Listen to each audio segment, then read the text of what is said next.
All right, we should be live. Let me double check here.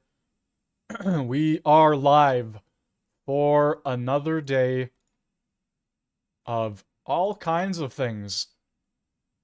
All kinds of. All right. Oh, there we go. Yep, the stream finally decided to work. All kinds of topics today. Have a video here of Liberal MP Erskine Smith. Liberal MP Erskine Smith. He is skeptical of the pipeline, but he is willing to hear a debate on said Alberta-BC oil pipeline. Which, look, he's a Liberal MP, yes.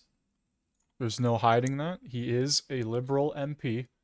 But it feels like he's one of the few, if not maybe the only Liberal MP that's actually willing to hear things out on both sides. He feels like he's only one of the only Liberal MPs who's actually called out his own party as well on things. He called out his party over the budget. And he called out his party and the entire House of Commons during the spring session of Parliament. Sorry, I'm trying to set things up here while simultaneously explaining this story. He called out his party and the entire House of Commons while they were in the spring session to extend Parliament for a week or two so they could actually get things done. And he was one of the only MPs to do so other than Pierre Poilievre when he was running for Prime Minister. Pierre Poilievre dropped the big announcement that he would have extended Parliament a week or two into the summer recess. And like I said, Erskine Smith was one of the MPs, a Liberal MP, calling out the entire House, including his party, to do so. So, once again, yes, he's a Liberal, but he feels like one of the only Liberals who is willing to hear things out. Let's see what he has to say. I know the MOU hasn't been finalized. Sorry, not finalized, not explained to the caucus, but what's your thoughts in terms of what you've heard so far? Do you think this is something that... Well, I'm going to listen to what they say in here, and obviously we'll see what the announcement is tomorrow, and I'm sure I will have lots to say. Are you worried this could fracture caucus? As I said, I don't want to get ahead of this. I mean, I haven't been shy about speaking my mind. I'm sure when I see the full details, I'll have lots to say and happy to chat. What about those listed conditions that Prime Minister has framed? Support from BC, Indigenous communities. Like, do you think that's enough to justify the pipeline to BC? That you've got BC bought in, that you've got First Nations leadership bought in, and First Nations communities bought in, is the minimum expectation. Could you throw your support behind the construction of any new pipeline? I know you've talked a lot about Canada's climate goals. Could you at any point support the government endorsing the construction of a new pipeline, even if those minimum conditions are met? Well, I lived through one grand bargain already in my political life at the beginning of 2016, 2017. I don't think it went so well, so I'm a little skeptical of grand bargains. And look, I'll look at the overall picture of the deal in the MOU when it's announced on Thursday, and we'll see what Prime Minister has to say today, and I'll have lots to say once I see the details. Yeah. Thank you. Thank you. So there you have it, and I'm really interested to know what's going on behind the scenes with the Liberal caucus, because yeah, people in that caucus that are remaining from the Trudeau era that pushed policy after policy for climate, this, that, and the fourth, are not going to be interested when a pipeline discussion, bill, debate, whatever, arises. And they'll probably be against it. At the end of the day, we need a pipeline. We need one. We absolutely need one. The pipeline and the tanker ban. Those are two things that we absolutely need. We need the tanker ban gone, and we need a pipeline built. That's what I'm getting at. But once again, he feels like one of the only Liberal MPs that's actually willing to discuss and speak his mind. A lot of the other ones run away from reporters. They don't care to speak on these sort of topics, and they're not willing to elaborate further. Moving on to the next portion here, we have a Antifa rally. Rebel News went to a Antifa rally, and it appears to have gotten a little out of hand. So let's take a look here. Je vous ai mis en garde. Si vous confrontez, si vous J'ai êtes 4 témoin, agents de police. vous tassez. Ça Parfait? me dérange d'avoir quelques discussions. Hey, je sais pas. Do you know what is fascism? Yes, of course. Can you explain to me what it means for you? Do you have a smartphone? Est-ce que je peux savoir qu'est-ce qui se passe? Pourquoi vous êtes ici? Est-ce que vous voulez engager dans une conversation? J'essaie d'avoir du monde pour parler. Ta face. Heureux. Pourquoi vous êtes ici? Pourquoi? Your business is only around you, Are you not calling around my everyone. security bitches? No, yeah. You are fully masked. We don't know who you are. Okay, I don't and know you are who a you are. threat. Who you are. And you are a threat. Who are you? And you are a threat. I'm a threat? Yeah. You are a threat. Get it right. Hey! If you're past You do not touch our camera! Ben, t'es en état d'arrestation pour votre fait, tu vas garder le silence. Despite my offer to show them the videos proving that these men were aggressive and had attacked us, they did not take our testimony into account. Alexa Labois with Rebel News here in Montreal covering a protest organized by the popular anti-fascist front. The theme of their gathering today is in the face of the rise of the far-right popular resistance. This protest could be hostile to our presence, but our goal is to keep you informed about what's happening in the streets of Montreal. To ensure our safety, we are accompanied by 4 security personnel. Your support makes our work possible, so you can contribute at standwithalexa.com. In their event description, the organizers denounced an authoritarian shift in Western countries, including the United States and even Canada. What stands out, however, is that their definition of the far right seems closely tied to conservatism. In fact, the word conservative appears more frequently than far right.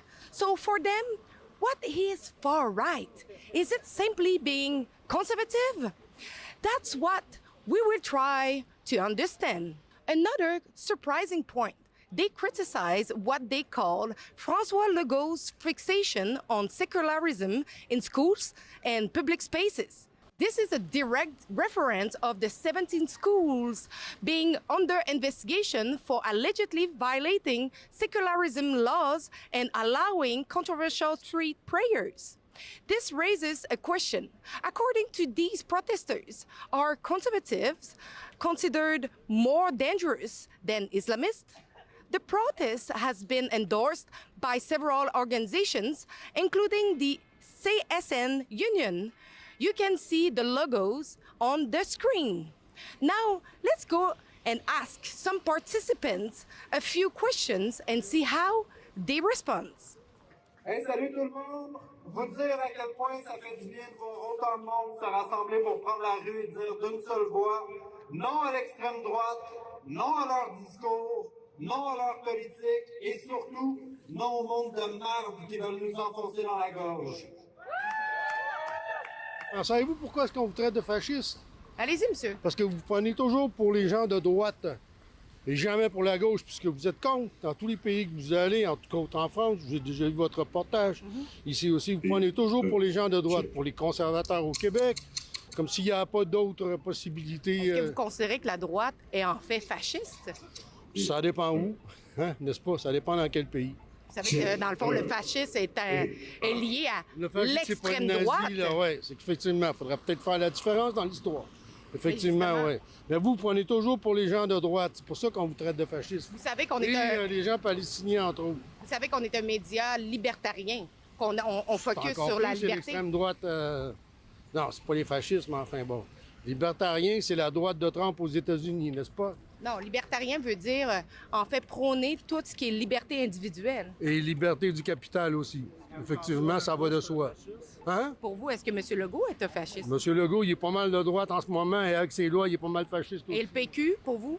Le PQ, il est pas mal de droite aussi pour supporter les lois de Legault. Effectivement, il a dit qu'il voterait pour rentrer les chauffeurs d'autobus au travail.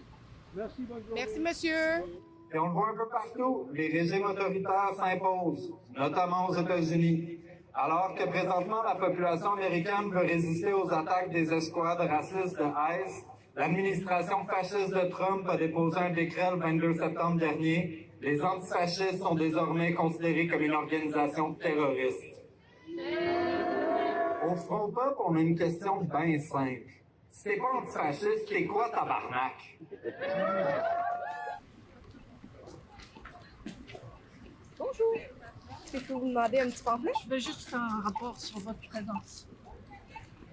Vous allez juste faire un rapport sur notre présence. Donc, as soon as I arrive, someone say, I'm going to signal that you're here. So, meaning, I'm going to dox you. On peut se faire face à des arrestations si on ne collabore pas, qui dit... Vous le savez, comme à chaque manifestation, ça fait des années qu'on collabore ensemble, donc vous connaissez la game. Non, mais justement, vous savez que vous n'avez pas le droit de demander qu'est-ce que vous demandez. Vous faites, en fait, vous enfreignez la liberté de presse. Vous n'avez pas le droit de nous... En fait, vous devriez nous protéger si on est avec eux.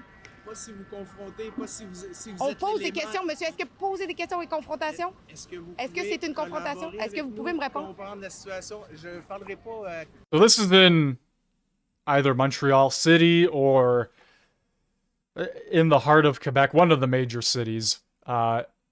We have an Antifa rally, and it just continues to get crazier and crazier as the video goes on, so we're not going to stop there. But the Macy's parade should be starting anytime, so we'll get to that after this video. But I just want to thank everybody for joining on YouTube, Rumble, and Kick. We'll get right back into it here. Moi, je parle au journaliste qui est là, qui peut faire son travail, mais qui ne le fera pas Mais directement dans mais justement, les ça veut dire que je ne pourrais pas faire mon travail, monsieur. Si je ne peux pas engager avec les gens et leur poser des Vous pouvez questions. le faire en périphérie, vous pouvez prendre toutes les images, toutes les photos que vous voulez, il n'y a aucun problème. Vous pouvez questionner Comment les on gens rapporte peu un plus événement, loin. monsieur? Est-ce que c'est Parfait. par parlant avec les gens? Je vous mets en garde. Ah, Vous monsieur? le savez, je vous ai mis en garde. Si vous confrontez, si vous J'ai êtes 4 l'élément, agents de on va police. vous tasser. J'ai Parfait. 4 agents avec moi, monsieur. Vous êtes avisé, le commandement est avisé, fait que voilà ce qu'il y en est. Fait que Martineau, Côté, Rio, Moret, le chien sale, ils déversent leur haine librement tous les jours. Et depuis plus d'1 an, on assiste à un concours. La CAQ et le PQ rivalisent à qui sera le plus raciste. La vague fasciste actuelle de PSPP à Orban a largement désigné 2 communautés, les migrants et les trans, comme cible principale de ces discours haineux. L'ennemi arrive à créer un consentement pour un ensemble de mesures liberticides, misogynes et invasives. Des mesures qui, dans un climat de préparation à la guerre et de propagande militariste, permettent de préparer la population à une économie guerrière.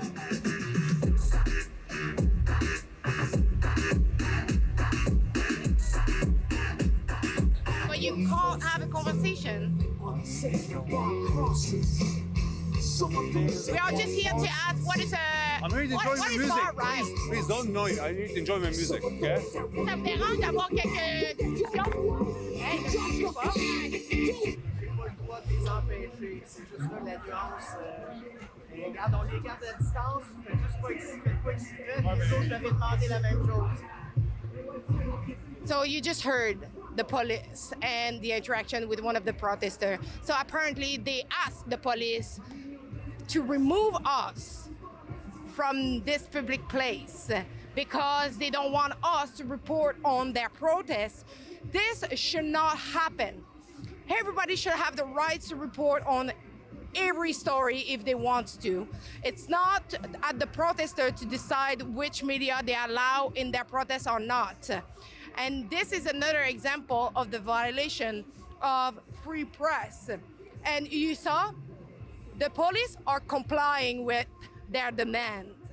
This is ridiculous. And afterwards, they say that the far right, what they call far right, is the problem here. I think it's mainly like the far left, what they represent, the censorship, the fact that they don't want nobody who has different opinion to report on their story. Oui, il y en a d'extrême droite. Beaucoup. Comment on qualifie l'extrême droite? Parce qu'il y en a des gens là-dedans qui vont dire que, bon, le Parti conservateur, que le go, ça représente l'extrême droite, alors que... Oui, c'est vrai. Vous trouvez que c'est vrai? Ils devaient faire le Parti communiste. Ils l'ont déjà fait, le Parti communiste. Vous connaissez le Parti communiste? Vous trouvez que M. Legault est un extrême droite? C'est un bon premier ministre, mais il y a eu des meilleurs premiers ministres avant lui. Qu'est-ce que l'extrême droite pour vous? Le truc, quand même, démocratie. L'extrême droite, c'est de la démocratie. Démocratie chrétienne. Au Chili, il y a la démocratie chrétienne, catholique, la démocratie normale. Moi, j'ai pas de problème que la gauche dise qu'est-ce qu'ils ont à dire, mais on a tous le droit de dire qu'est-ce qu'on a à dire. Puis à un moment donné, ça suffit. Puis on le voit très bien à la télé, on le voit partout qu'à un moment donné, il y a un 2 poids, 2 mesures dans notre société, puis il faut que ça cesse. Bien, comme les pancartes le révèlent très bien, nous, on essaie de rejeter l'accusation à l'accusateur. On les accuse, en fait, d'inversion accusatoire. Ils se plaignent, c'est comme ils dénoncent ou ils prétendent qu'il y a une extrême droite, de un, on se demande laquelle, puis de deux, qui serait violente ou haineuse. Pendant ce temps-là, la violence de la gauche est réelle. L'autoritarisme de la gauche québécoise, parce que on est dans un système de gauche, un système socialiste, c'est même pas ostinable, parce que dans la social-démocratie, puis a juste dégénéré vers toujours plus de socialisme. On a le même genre d'autoritarisme depuis le totalitarisme. Yeah, speaking about nuts, it looks like the inflatable animal obsession at protests has made its way from the United States into Canada. We have a couple people here dressed up as animals of all kinds. And this is in, obviously, Quebec, right? It feels like a different country because they're not speaking English, and that's what they would love. Antifa was designated and is a terrorist organization. Whatever is going on here, Quebec, Ontario, Alberta, BC, every province and territory in between, PEI, they all have their own systems, right? So whatever is happening there is different than what's happening, say, in any other province or territory that I just listed. But the fact of the matter is that the Antifa group or whatever, this organization, they spread pretty far. And they're very active in the United States, and they're becoming more active here. And yeah, they are a terror organization. There's really no other way to put it. Just look at what they do in the United States. And if that continues to grow, it'll just happen here. Ce que tu avais en Union soviétique, même les médecins commencent à dire hey, oui, la soviétisation. La vraie violence est exercée par toute cette gauche-là, institutionnalisée notamment, celle-là des médias, celle-là du gouvernement. Eux autres, ils peuvent faire l'incitation à la haine tant qu'ils veulent.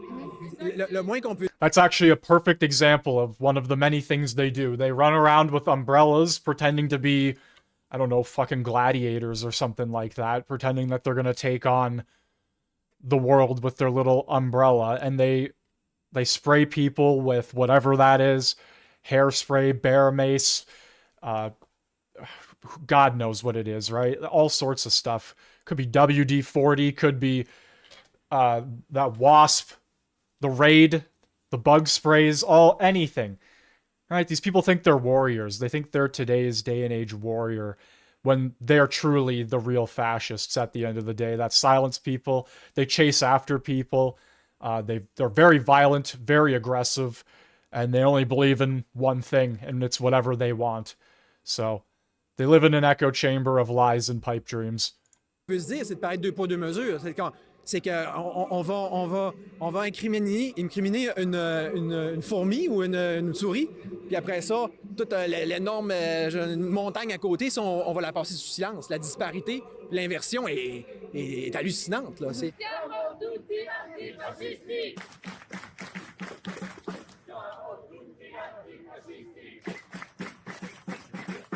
Demande juste aux gens qu'est-ce que c'est que l'extrême droite. I speak English, I'm sorry. What is far right for you? What that mean? I don't want to give an interview. It's okay. Well, you don't want to answer because I you're don't here want to interview. Sorry. And do you know what is fascism? Yes, of course. Can you explain to me what it means for you? Do you have a smartphone? Yeah, I do, but I want to have your side. What is fascism for you? No, it's okay. You don't want to say it? You can Google it. Is it because you don't know? No, it's because you're sitting here in bad faith, so we don't want to engage. Why would I be in bad faith if I'm here to hear your side of the story? Oh, we're aware of your publication. We know what you do. And what do I do? Clearly, here's a reporter for Rebel News. Yeah? Rebel News. And what you don't lie about Rebel News? Biased reporting. Deeply biased. White supremacist. White. Oh, there we go. There's the buzzwords. They're coming out now. Look. These are the people who say Rebel News is biased, but then will probably go and watch David Cochran or Rosemary Barton at the primetime hours of the day. Or they'll sit there and watch the CBC or whatever liberal bubble and blue sky they're in. It's pretty wild, actually, to be completely honest with you. It just shows that they can't even define the very thing they're protesting against. But they're there to be anti-fascist, but they can't even define the term. Ladies and gentlemen, these are people that are just bored and have nothing better to do with themselves. So they pretend to be a part of a movement and dress up like this. That's all it is. They don't even actually know why they're out there. What are they protesting here? That is fascist. I mean, come on. It's Canada. Like really. This needs to stop. This insane way of thinking. It's just crazy. If we truly lived in a fascist regime and people were under this fascist regime, you wouldn't be able to do exactly what you're doing right now. And you're making total fools of yourselves, which you're allowed to do, but if we lived under that sort of thing, you wouldn't be able to do so. You would probably be arrested for the rest of your life for speaking out against a tyrant government. That's how it actually works. These people are delusional. Very, very delusional. White supremacists. Yes. Where is white supremacists? My colleague is actually black. That is a common derailment tactic. You got him right. So you're calling her a white supremacist? There are indeed people across all spectrums of life who are unfortunately involved with movements that are harmful to them, such as the alt-right movement and the rise of fascism across the country. OK. J'essaie juste de comprendre, là, votre manifestation, ça a été endossé par la CSN. Bonjour. Est-ce que vous voulez me parler?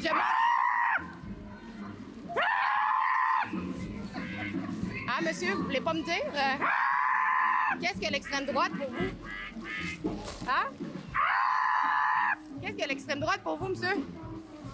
Ou madame? Je sais pas. Okay. Can you believe that under this mascot, it's actually a full-grown man.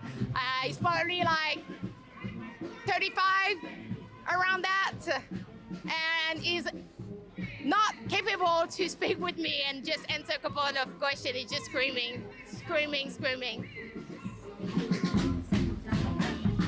So that woman who actually is wearing the Palestinian shirt, she is the one calling for those guys to always come in front of me and block my view and stop me to engage with the people.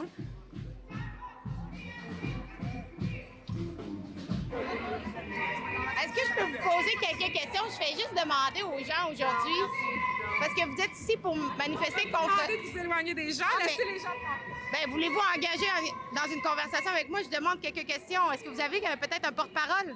Ne me poussez pas, madame. Je veux juste savoir... OK, bon. Vous êtes agressive, Vous êtes agressive un peu, madame. Je sais pas pourquoi vous... Yeah, it doesn't matter which country or province or territory Antifa is in. They all act the same. Push the person out who just wants to know more. Yell at the person who just wants to know more. Belittle them and buzzword after buzzword. That literally just means nothing now. terms like calling them a fascist or a white supremacist or a Nazi or all these things. Like these terms nowadays, when you say that to reporters who are simply there to just ask questions, or like in the Kamloops protest that was happening outside of that university, the same words were being tossed around, the ists and the phobes and all of that stuff. All these buzzwords have lost their meaning because these people don't know what an actual version of that would look like. So they have to put it onto whoever they please. They live in a false reality. They just live in a false reality, and that is why they do what they do. And when some of these people are quite old, right? And there's nothing wrong with aging, obviously, but some of these people have believed in this ideology or way of thinking for years and years. And now that it's coming out that other people don't believe in it, and other people don't care to believe in it, they're doubling and tripling down. The insanity is like on levels we've never seen before. And here's a prime example of it. Like I've been watching Antifa protests and riots and all this stuff since like 2015. And they haven't changed one bit. It's just that they got older. That's all it is. The people continue to get older, but that movement doesn't change. It's the same ridiculous group of people. They don't base their claims on anything, right? When you try to ask questions, they get out of here. We don't want to answer questions. Watch, right here. So I try to ask a couple of questions to the people who are playing music, and the Karen Antifa tried to stop me to engage with them really violently and aggressively. This is ridiculous. And I asked them, why you don't want to engage in a civilized conversation? It's impossible to do it with them.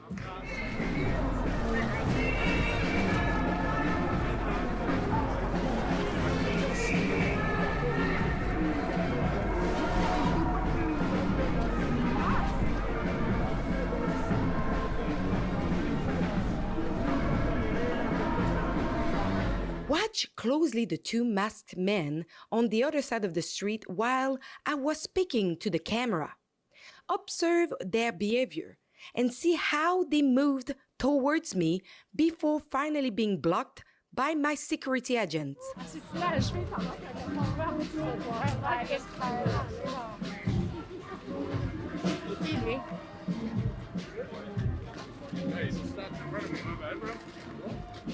Because you stopped in front of me.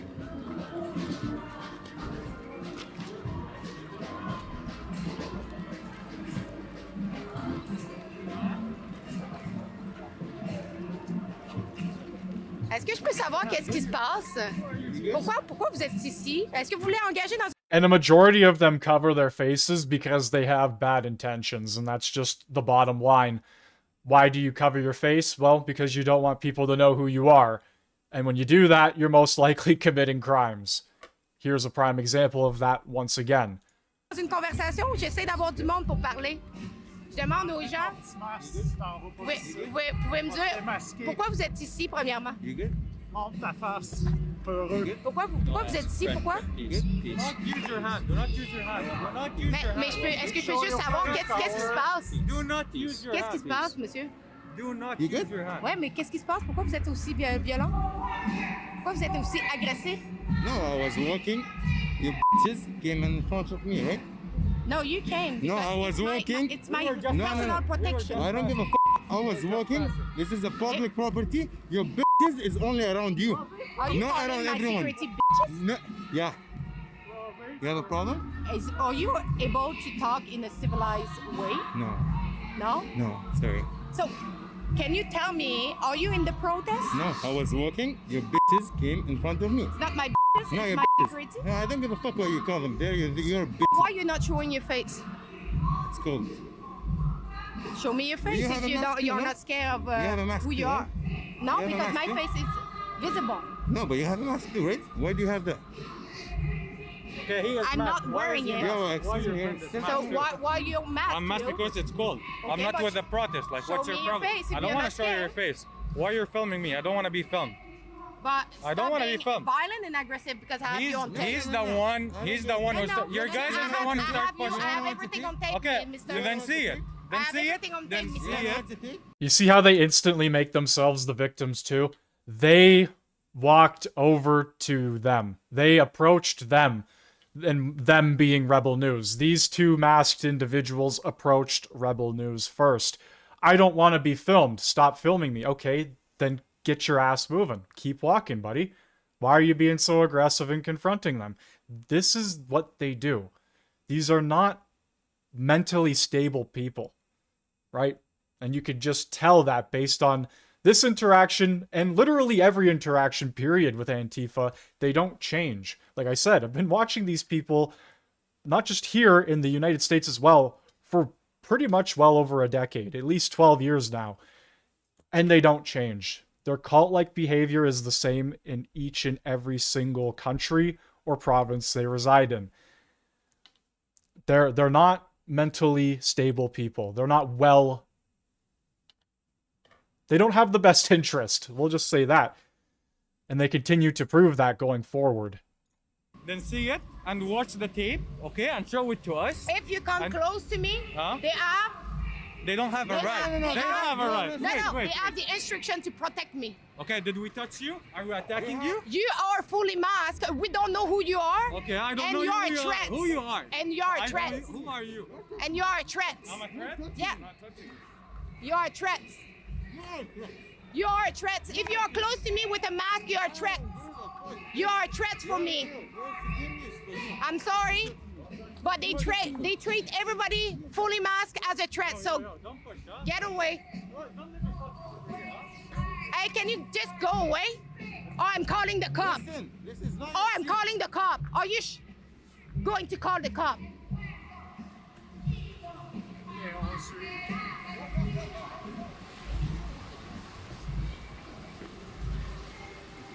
Very weird behavior. There is two fully masked individuals who had started to be really aggressive and violent towards my personal security. And I told them to stop because they are fully masked, they don't want to show their face, and for me, it's a real threat. So my security have the instruction to protect us, and those individuals are fully masked and violent. They continued to follow us, filming us and acting aggressively. At one point, the man wearing the red cap slowed down, stopped in front of my camera, Guillaume, and attacked his camera. Get it right. Hey! If you're passing... You do not touch our camera! Seeing this man who had targeted us and was acting aggressively and violently, my cameraman tried to identify the masked individual. That's when a police car, which was parked nearby, saw the man attempt to chase my cameraman, and he turned the whole situation against us. Without any evidence, the police took his complaint and arrested my colleague. T'es en état d'arrestation pour voie de fait, t'as le droit de garder le silence. Ce que tu diras va pouvoir être écrit puis servir de preuve à la cour, t'as le droit à l'assistance d'un avocat. Est-ce que tu comprends ce que je t'ai dit? Oui, mais moi aussi, je porte plainte contre lui. On peut voir tout ça, on va pouvoir prendre ça par écrit. OK? Fait que moi, je te demanderais juste, on va arrêter les caméras, on va prendre les sacs, on va me suivre au véhicule. D'accord? Despite my offer to show them the videos proving that these men were aggressive and had attacked us, they did not take our testimony into account. Only the version of these thugs seemed to matter to the Montreal police. By the way, can we see it? I just showed him. Okay, show it to us. You attacked my colleague camera. You actually grabbed his camera. Yes, I have it on my 360. So it would be your lie against us, and I showed the police officer in his side that you attacked. When the man eventually withdrew his complaint, most likely because he didn't want his information to become public, I asked to fill a complaint, which was refused, and I was told to go to the police station. On many occasions, when I was on the field, I have tried to file complaints after being assaulted in front of police officers, and they never intervened to stop my attackers, nor offered to take my Oh, that one, that is wild. God knows what's that in that barrel there. assaulted in front of police officers, and they never intervened to stop Like, that my is attackers. paint or some sort of liquid. That is disgusting. Absolutely disgusting. These people are vile. Anyway, the Macy's Day Parade stream has not started yet, so we're gonna head over to... I was looking at CPAC here. I don't know about that one. Clean BC review? I don't... relative to LNG, and I wonder if you can talk a bit more about maybe how LNG to report. distinguish those, and whether you think it would have been appropriate to have that mandate be more clear when the terms of reference was put forward, and given the impact of LNG on. I might have made the misunderstanding here that LNG wasn't in our mandate. Looking at the emissions from LNG was 100% in our mandate, but as we've talked about, diving into the economy and the economic decisions and an economic plan for this government, that was not what we were tasked to do. And we feel that that's a big gap. So there's been lots of talk today about the electricity and where it's going, you know, what LNG would require, etc. And we're saying, yeah, we need to actually have a very robust conversation and a greater understanding in this province about decisions and what we're going to do with our electricity. We do have a lot of opportunity to build more electricity, and we should, so that we can do many things, but we should not make one-off decisions in absence of understanding the impacts to the economy. Okay. The other question was about gas, and I heard you say that you think gas needs to still be part of the system, the energy system, and that there should be an increased role for renewable natural gas and alternative gas products. We know that RNG supply is very limited. Even if we are going to look at expanding it, I think it's fair to say that it is a very limited entity, and that there's a lot of value in putting that really scarce resource towards industrial, like things that are really hard to decarbonize. So shouldn't we be including more concrete limits on gas in places that are easy to electrify, like homes? Yeah, that's a great question, and happy to provide some clarification on that. So while the gas system will continue to play a role over time, that role will be diminishing in terms of the size of the gas system, but even more importantly, the throughput. So how much is flowing through it. And I think what we need to orient towards, and ultimately what we will see as electrification grows, and there are many policies that are either in place or which we're proposing, which will really emphasize that electrification. But for that period of time, and in those uses where there's a need for gas, I think ideally that could be met by renewable natural gas. So the use of fossil gas drops to zero. And over time, how much gas is flowing through the system, even in the near term, is being significantly reduced. We acknowledge that poses an existential threat to gas utilities.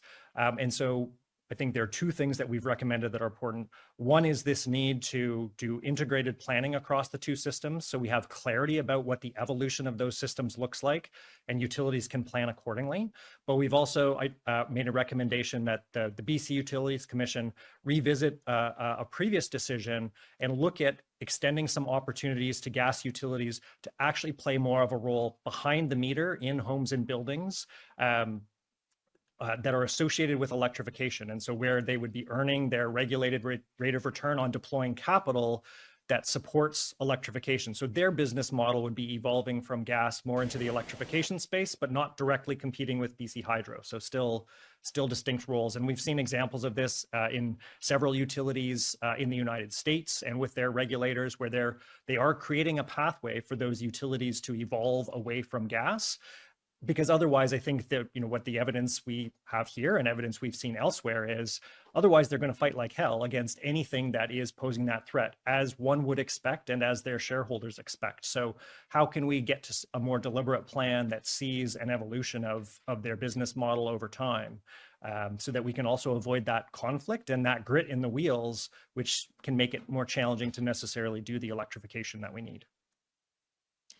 We have officially run out of time. Apologies to reporters who we could not get to for today. Thank you for joining us, everyone. All right, so we had, I guess, a little bit of that. Not entirely sure what's going on in BC. Looks like they want to switch over from natural gas to some sort of electric-based system. That doesn't shock me, but doesn't mean it's going to work very well. Just want to point that one out.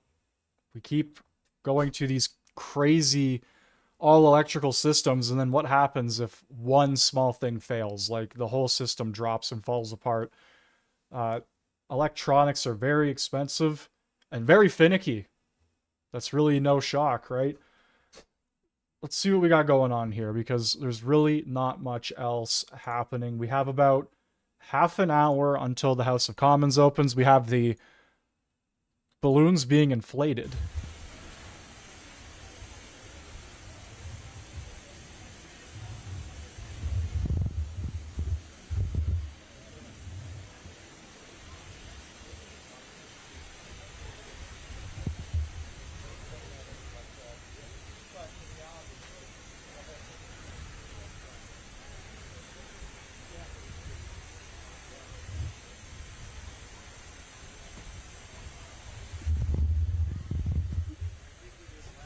Thank you. Meanwhile, 4 minutes after the hour, President Trump says progress is being made in peace talks to end the war between Russia and Ukraine, as his special envoy is expected to travel to Moscow next week to keep the momentum going.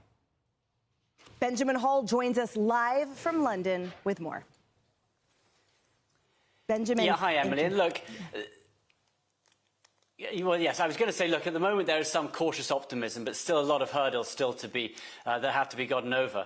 At the moment, both Ukraine and Russia have agreed with the US on the main points that they would agree for a peace deal. The big question remains, can these two countries meet in the middle and agree with one another? Speaking on Air Force One yesterday, President Trump said there was no longer a deadline for this, but progress was being made. Does you have a new deadline for a deal? No, I don't have a deadline. You know what the deadline for me is? When it's over. And I think everybody's tired of fighting at this moment. We're having some talks with Russia. Ukraine is doing well. I think they're pretty happy about it. They'd like to see it end. And we won't know for a little while, but we're making progress. So Ukraine have now largely agreed on their 19-point deal, but they say there are still some minor details that still need to be resolved. And frankly, those minor details, they are large ones. They are the security guarantees. Will there be some kind of an Article 5 from the US guaranteeing Ukrainian safety? And of course, territorial swaps. Russia wants the remainder of the Donbass handed over to it, and Ukraine simply is against that. And future NATO membership is a big issue still to be discussed, and the future limit on the size of the Ukrainian army once the war is over. So, big questions, even though they are moving in the right direction. Now, Russia has sort of responded in a couple of different ways. The Kremlin spokesman saying this could now be a good basis for future talks, but the Foreign Minister Lavrov saying European countries yesterday blew their chances of ending the war because of the changes they had made to the Russian 28-point plan. Now, interestingly, the Wall Street Journal is now reporting that Putin used a phone call to Trump last month to convince President Trump he should not be sending Ukraine those long-range Tomahawk missiles. Now, that call was reportedly arranged after the president's peace envoy, Steve Witkoff, urged a Russian official to have Putin pick up the phone to Trump for wider discussion. So really interesting to see behind the scenes on how those negotiations were going on. And Witkoff is going to Moscow next week to move this forward as well. So, look, they're moving in the right direction. All the sides are talking, but some major key issues which both Russia and Ukraine are still far apart on. So Benjamin... So, look, man, no matter what happens, we're probably, here in Canada, we'll probably end up sending them billions of dollars still. Like, we've sent them billions of dollars to fight the war, and now we're going to probably send them billions of dollars as a relief effort and a rebuild effort. Carney will somehow do that. More than he already has, might I add. We've already sent so much money to them. But I guess the United States is also in the same boat, really backing a majority of it, right? The U.S. has sent them weapons. The U.S. has sent them probably more money than any other country has. And yeah, it's just, it needs to end, obviously. Not a fan of wars. I don't think anybody is, but it needs to end. I'm just not excited for billions and billions of our dollars to continue to flow over there. Just saying. That's just me, though. In other news, in other things going on outside of Canada and the US, check this out. And no traffic jams. I mean, kind of got me right there. Yep, absolutely. And you are right, right. about yesterday and that traffic. And, well, so much for congestion pricing, but I guess we'll just wait and see how long it's going to make an impact. You know, so here we are with that. Lisa, the street soldier, happy Thanksgiving to you and to the crew that you are with, and you stay safe. And again, that's a sharp jacket, Miss Evers. Absolutely it is. All right, Antoine, thank you so much, and happy birthday from me and my crew, Mike and Roy, and everyone else here on the ground that's helping us watch our back, and some of the fans waiting here. So we're going to talk with them in a minute and talk with some travelers, and probably see you back at 4, 5, and 6. So all right, Lisa. Have a great Thanksgiving to Antoine and everybody back there at the station. Thanks so much, Lisa. You stay safe. All right, everybody, we're going to be also changing gears right after with the break. We have developing news out of Hong Kong. Eric, if you would, at least 13 people have died in a high-rise fire that's going on. So that's So this is what I wanted to show. I didn't know they were going to have this big reunion at the end of that there. I would have skipped forward a little bit. But yeah, I don't even know how to explain this. Hellish, if you would. Completely crazy. Multiple high-rises. I don't know if that's... that can't be one giant high-rise, I don't think. But anyway, as you can see in this photo... not good. Terrible situation in Hong Kong. Developing right now. We're going to bring you up to speed with that. It's 1:19 on your Wednesday, November the 26th. I'm Antoine Lewis. Happy to be with you. This pre-Thanksgiving Newsroom Live. A quick break. Weather also. We'll be right back. And people have perished in a high-rise, but I think Jonah, our op here, has a update for us. What you got, Jonah? We got 36 dead, 279 missing. So that's the updated death toll? Yeah, from AP. All right, AP is reporting nearly, well, that is 3 dozen have died in this. Apparently, here's what we can tell you. Fire officials say that this fire happened across 7 apartment buildings in a housing complex in Hong Kong. Fire officials adding that the heat in the buildings is impacting their ability to get in, which means that many are still trapped, which goes to what Jonah was just sharing with us, that nearly 280 people are still unaccounted for at this time. Hundreds have been evacuated as we look at that. A scaffolding outside of one of the buildings is believed to have played a role in this, as are the winds. This information coming out of Hong Kong. So we'll keep you updated on that throughout this and throughout all of our platforms that you're following us as far as getting your news. Let's take a look outside, because we also want to talk about the weather. We know that a lot of people are trying to make their plans. You can see that line, because on tomorrow, you know, there's the inflation. Yeah. But, right, that's the cue. So anyway, from all of us that you've seen just there, from the rest of our colleagues who are in the back, Michael Stallone's walking right now, just coming back from lunch. On whatever platform. Okay, so this next one is a crazy... I had some timestamps written down here, but clearly they weren't as accurate as I thought. This next one is a crazy scene from the other night. Joining by. So this was a shooting in Dallas that just went like absolutely ballistic.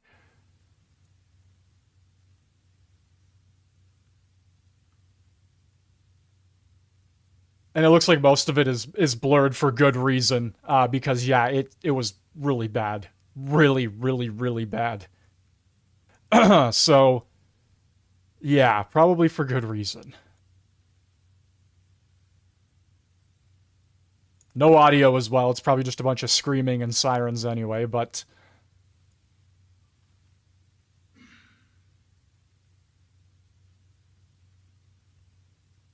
I mean, you could sort of make out what's happening, but it is not a good scene, that's for sure.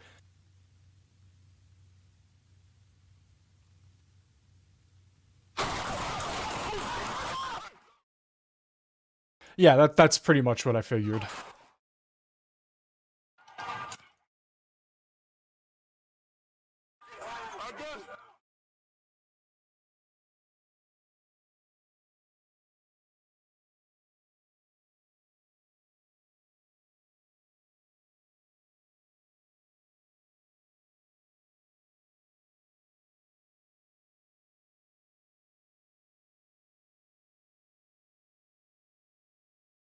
What's up, Alan? How's it going?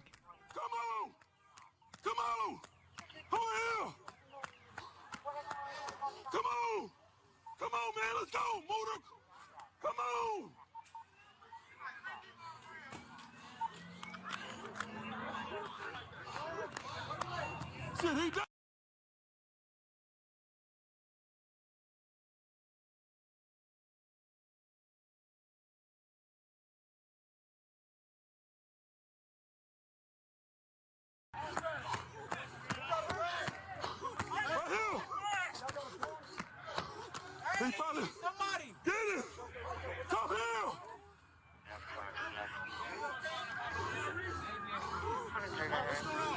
He shot it! We shot it!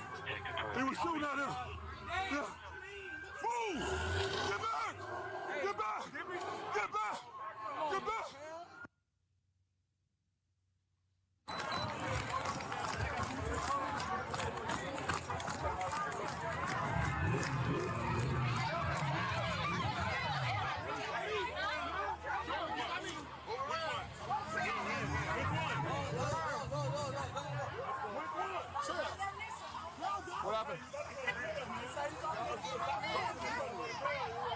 It looks like a car meet of some sort, based on a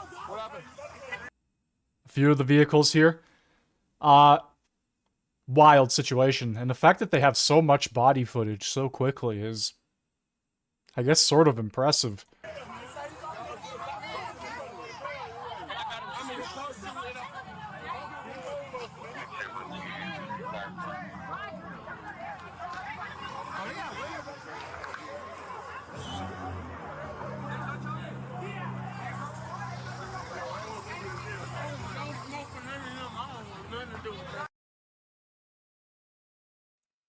But anyway, you get it. A lot of chaos going on. I believe that was last night, if not the other day. We have more Macy's Day stuff happening. Not sure when the parade's going to begin. We are currently 15 minutes out from the House of Commons opening. Today was a bit of a weird one because I expected the parade to start a little earlier than it did. So I kind of had to throw some content in between there to fill in the gaps. And to be honest with you, we might not even get to the Macy's parade because we are approaching 2 o'clock pretty quickly here. Let's see. We have another angle.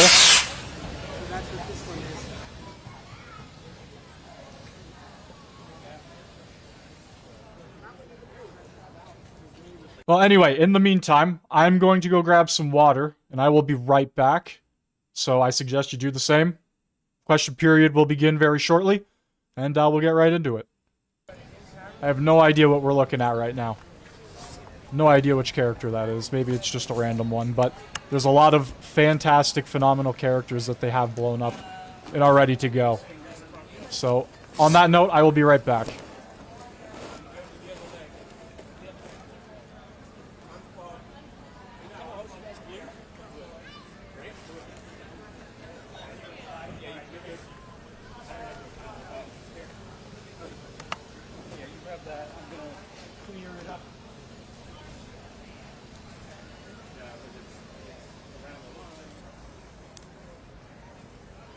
Keep going.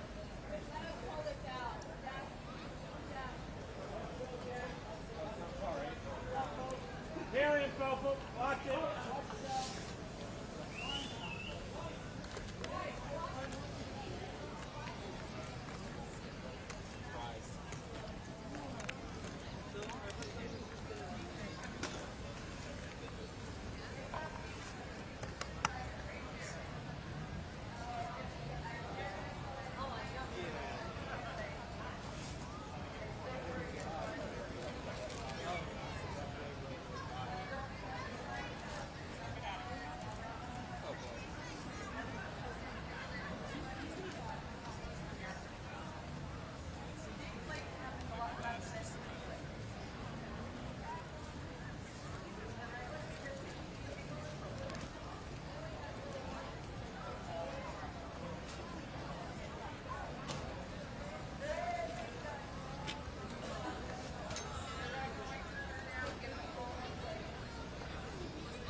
Alrighty.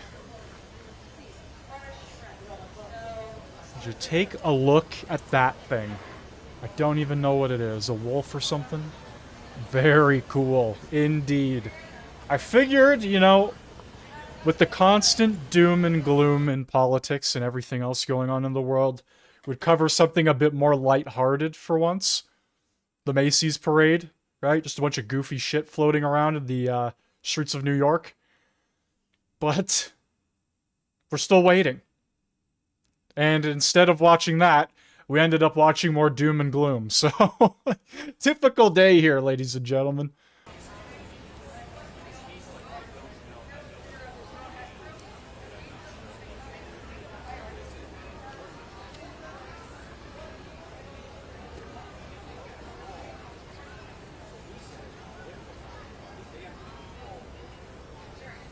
Excuse me, sir.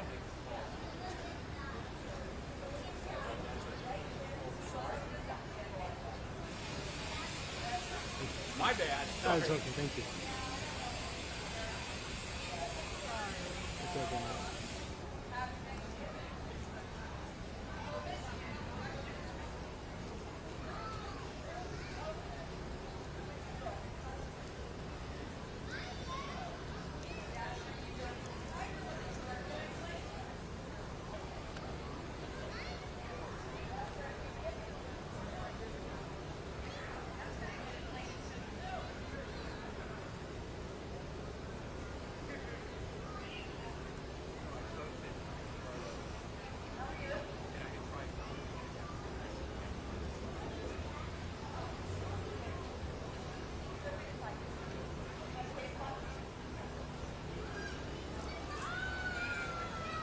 So we got some interesting news here.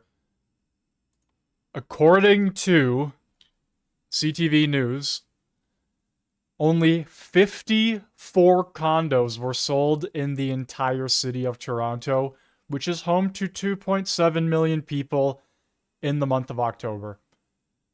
That is terrible. The housing market is completely stagnant. Nobody wants to sell. Nobody can afford to buy. Anybody that was looking to sell has seen how much things have sort of gone south and are like, man, maybe I should just hold on to what I've got. If you were lucky to sell when the housing market just skyrocketed during COVID about, 2-3 years ago when the market was just insane, you did well then. But now everything is coming down. Rates are being cut. People can't afford anything. The government's looking to spend gajillion, trillion dollars everywhere they please. They're going to raise taxes. They're going to ask people for more money. They're going to have to get that money from somebody. And if they print it, that's not good. We all know what happens when you print money. Just devalues the spending power even further. Anything from Moose. You know what? That's always a good, reliable one to go back to. We shall see what Moose is up to. I think, oh, there we go. YouTube was kind of like blocking access to his channel. But at the end of the day, David, this comes down to an election.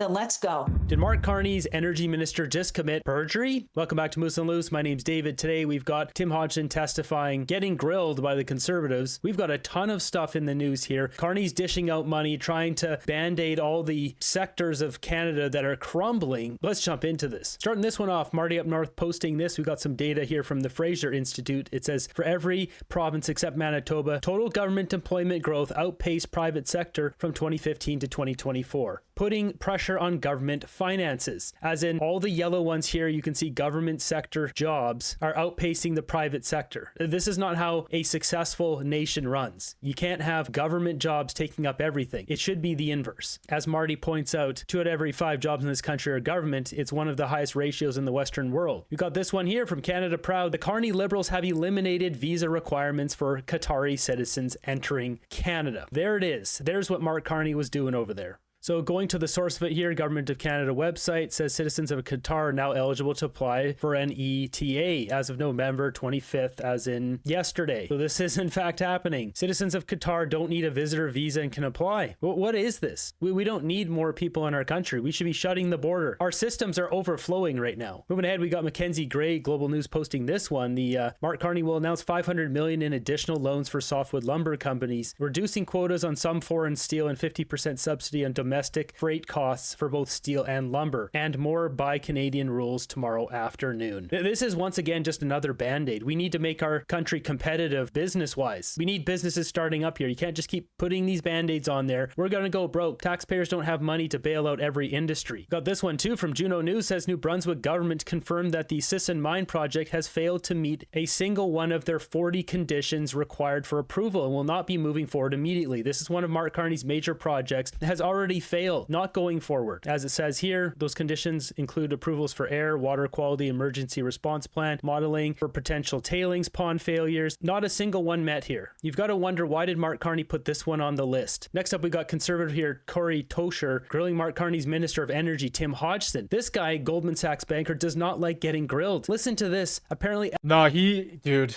Tim Hodgson is like Trudeau 2.0 with how many ums and ahs and the amount of stuttering and sputtering, and he just doesn't know what he's doing.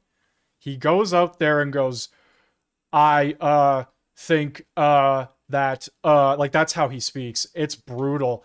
I don't know how this guy got a position to run in the Liberal Party. Clearly it doesn't take much if he's allowed in.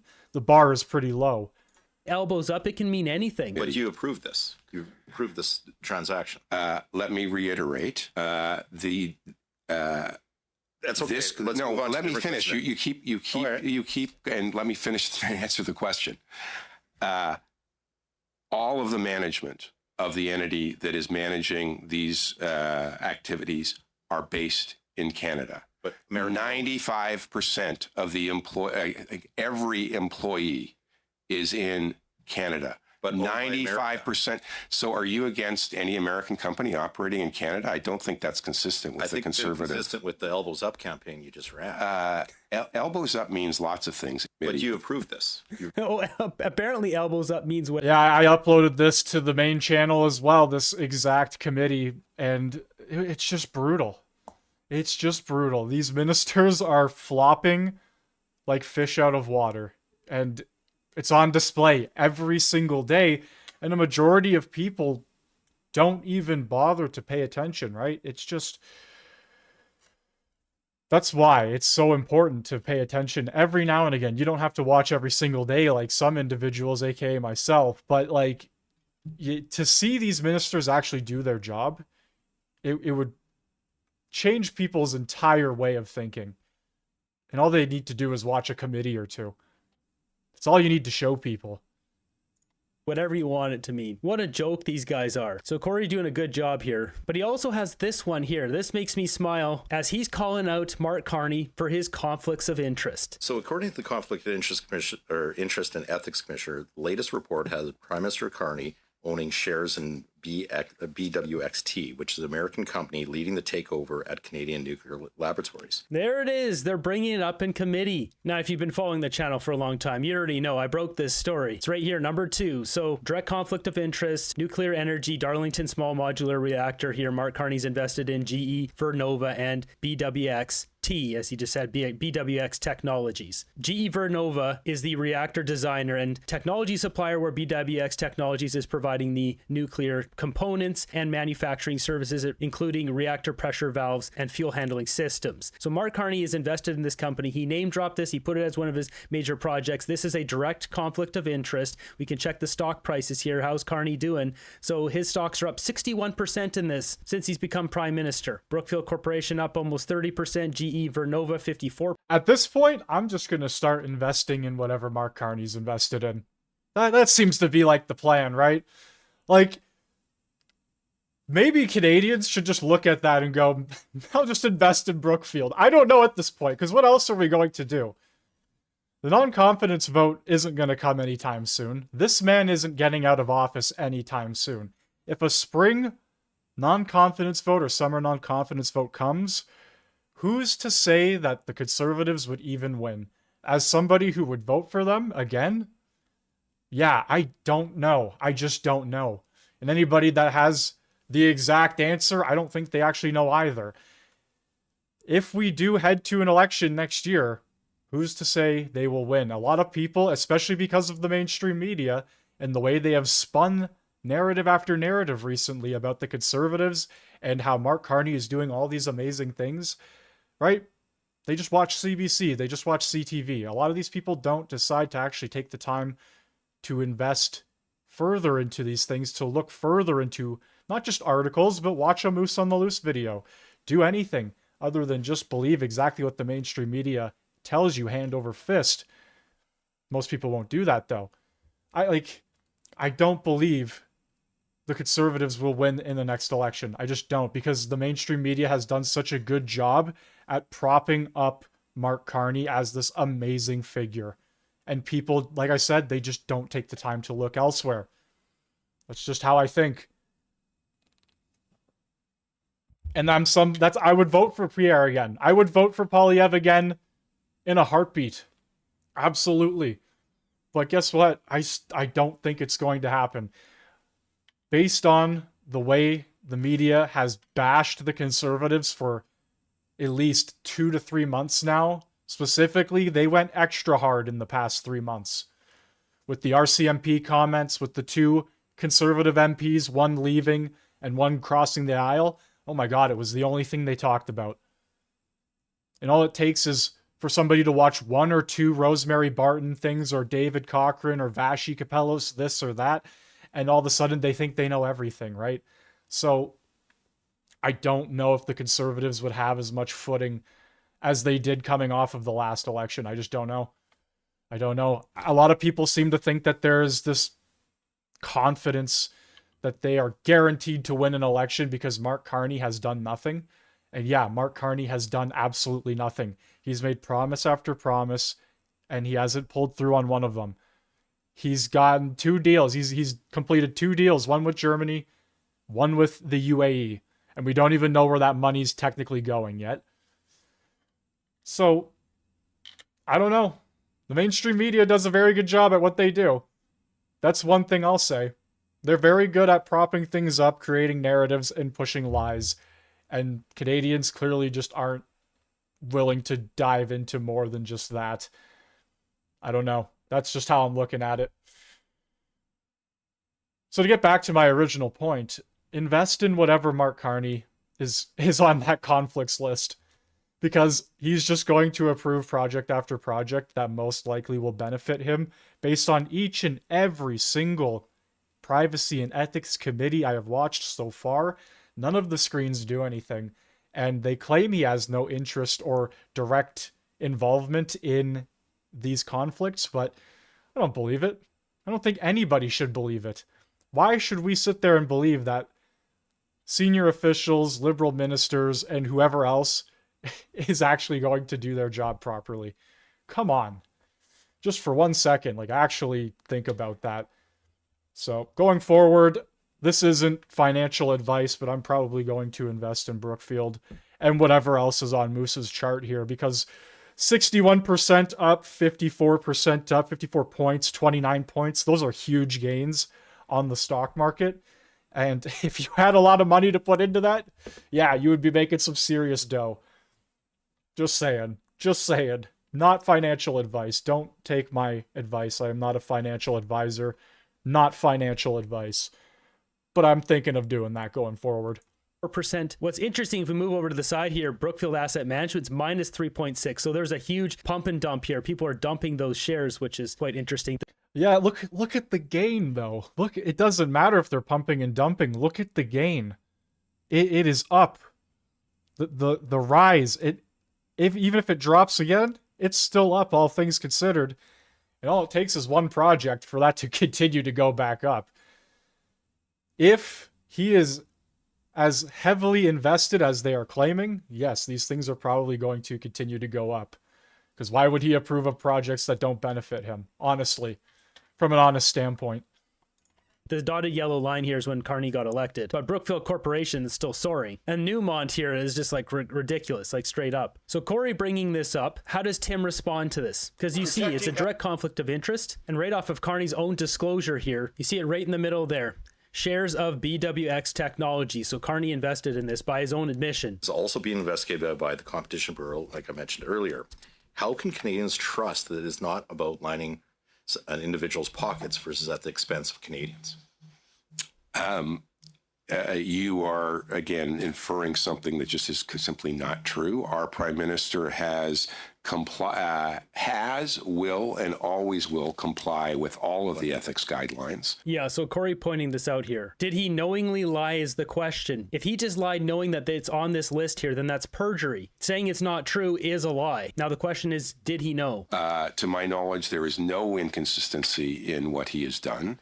And the assertion or the innuendo that he's somehow doing something wrong is not consistent with what the ethics commissioner has said. So according to that's not true. This is a direct conflict of interest. You are, again, inferring something that just is simply not true.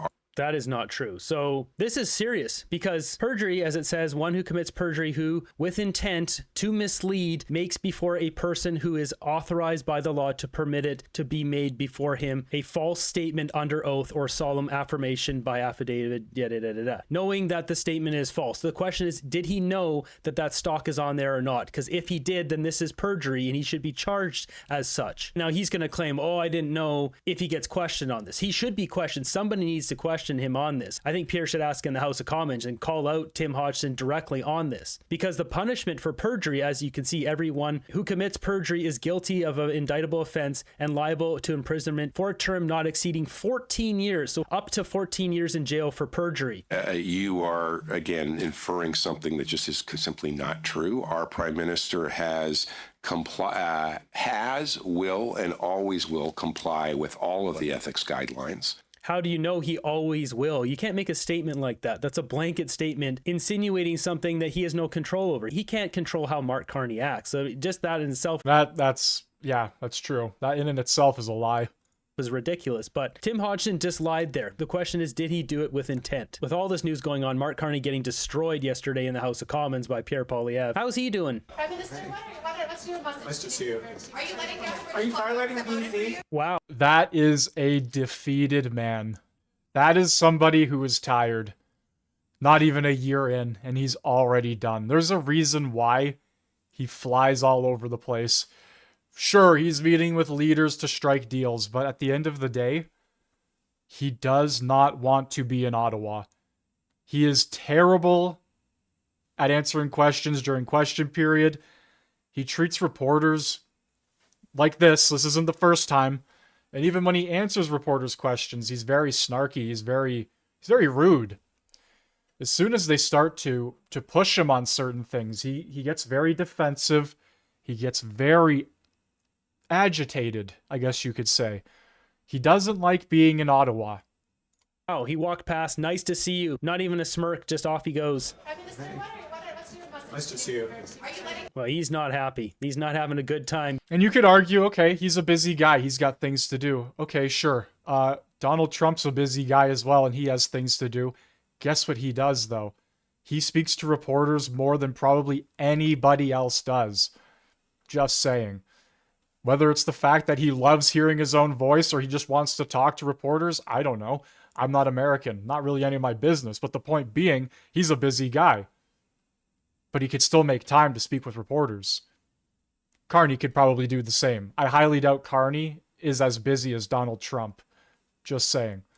Being back in Ottawa. And we're getting rumors now that he might go down to see Trump again. I guess FIFA is giving him some sort of peace award. The Soccer Association, FIFA, is going to give Trump a peace award, and Carney may go down there just to get away from Canada. He doesn't like being in our country. We got table salt with this one. So Canada to announce uranium export deal with India and further sign of warming relations. This is just going to be another Cameco, Westinghouse, Brookfield nuclear deal. As of right now, this is just for uranium. Just wait for it. Bruce Flatt will go over to India and they'll there'll be another deal that happens. But tabletop pointing out here, many people miss this. Doug Ford tried to sue Saskatchewan by putting tariffs on Chinese EVs to save Ontario jobs at the expense of Saskatchewan canola farmers, which is true. And so Saskatchewan is now selling raw uranium to India, bypassing Ontario hexafluoride refining. The whole thing of Team Canada, it's not really happening. It's all free for all. Obviously, David Eby does not give a crap about anyone else but himself, doesn't care about Saskatchewan or Alberta getting their products to Tidewater, despite having a railroad that goes into BC that's pivotal for BC operating and getting supplies through. So moving ahead on CBC here, talk of this pipeline memorandum, signing this stuff with Alberta. I think it's all phony baloney. We got Lisa Raitt here dropping a serious truth bomb. Just so people understand the broad outline of what we know about this deal, that essentially Alberta will agree to, a more rigorous industrial carbon pricing. The Pathways project will have to go ahead.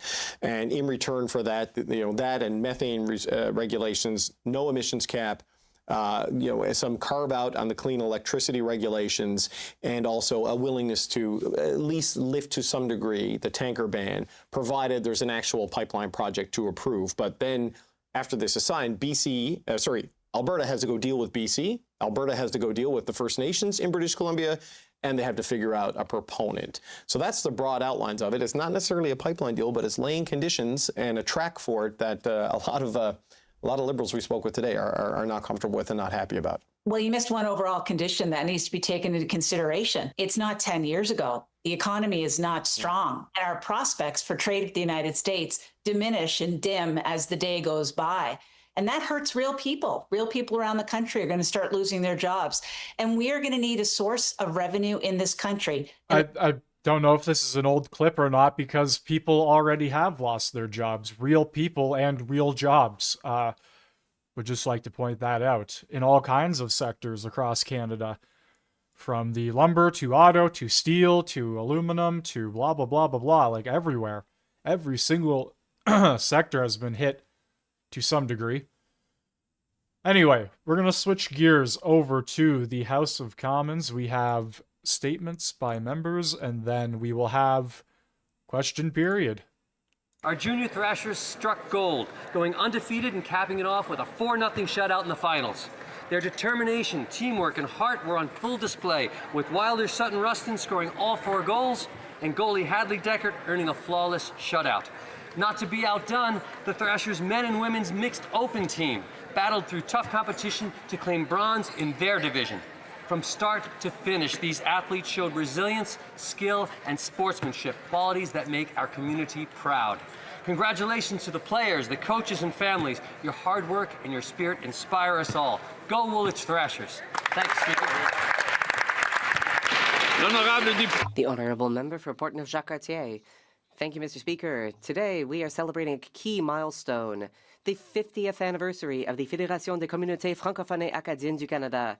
Our communities mobilized to create a national organization. Hundreds of men and women continue to defend Francophones as well as their rights and interests all throughout Canada. The FCFA supports cultural vitality and contributes to building resilient, proud, and highly engaged communities. This half-century reminds us of all that they have accomplished, but also all that remains to be built. Together, let us continue to protect, advance, and showcase the Canadian Francophonie for future generations. Congratulations for 50 years of engagement and advancements for the Francophonie. The FCA is important and vital if we are to maintain our country's distinct French-English bilingual character. Thank you to everyone who bring our French language to life each and every day. Let us keep up the good work.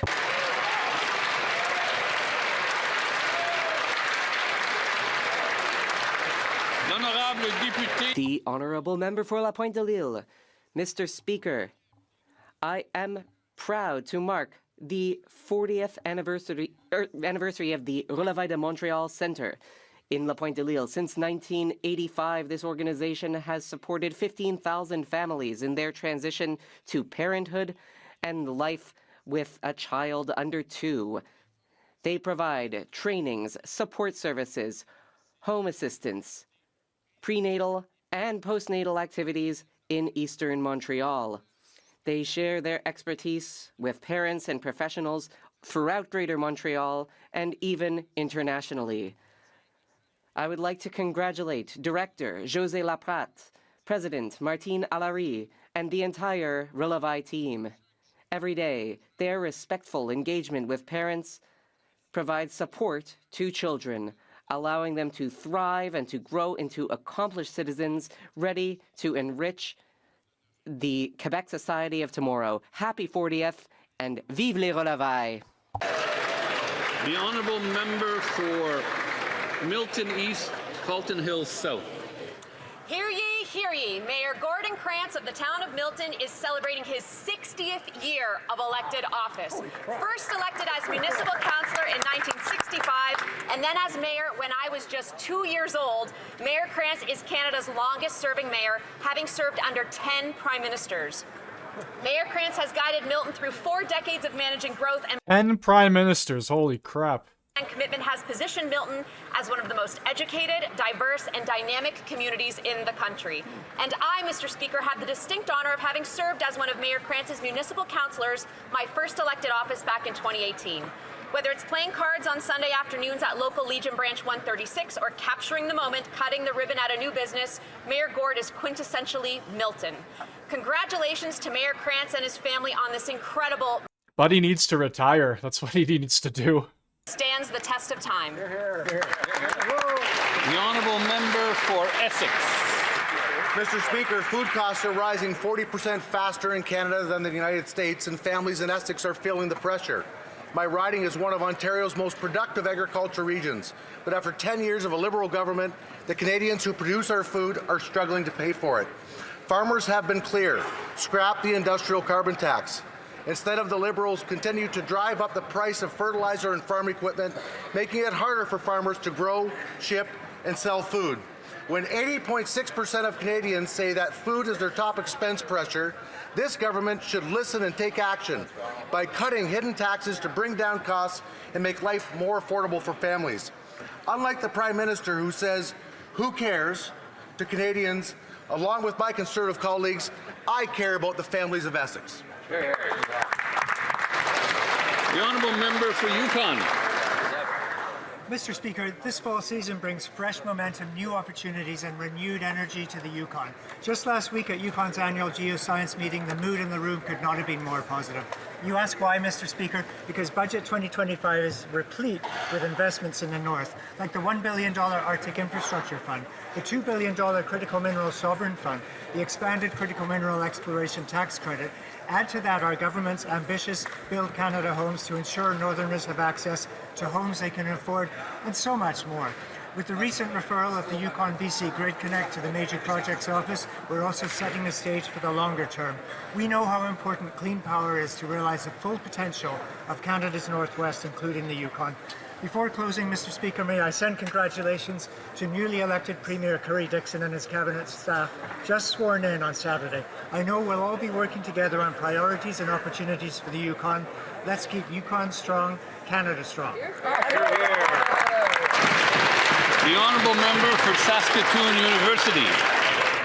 The Canadian taxpayer is spending hundreds of millions of dollars on the European Space Agency. Canadians could be expected to wonder why so much of their money is being spent on the European Space Agency and their private corporation, Harwell Science. But don't worry, we know the answer. 50% of the Harwell Science Innovation Facility is owned by Brookfield. That explains it. As always, under this government, if it benefits Brookfield, it happens. But as with so many other projects, from timber to pipelines, if it doesn't benefit Brookfield, then it goes nowhere.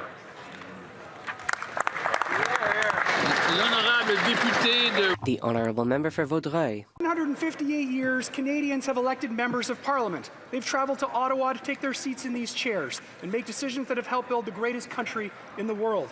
Today was an honour to turn that work over, if only temporarily, to bright and inspiring grade 6 students from Forest Hill Elementary in St. Lazare. Under the guidance of Principal Laurent, dedicated teachers, and of volunteer parents, 106 students took their seats to become MPs for the day. They shared what Canada meant to them, what issues were most important, and we're proud to share ideas on how to build an even better Canada in the years ahead. The discussion was insightful and served as a reminder of our true purpose in this place, to leave a better Canada for our children than the one we ourselves inherited. Mr. Speaker, I want to sincerely thank the Forest Hill teachers and students who joined me today.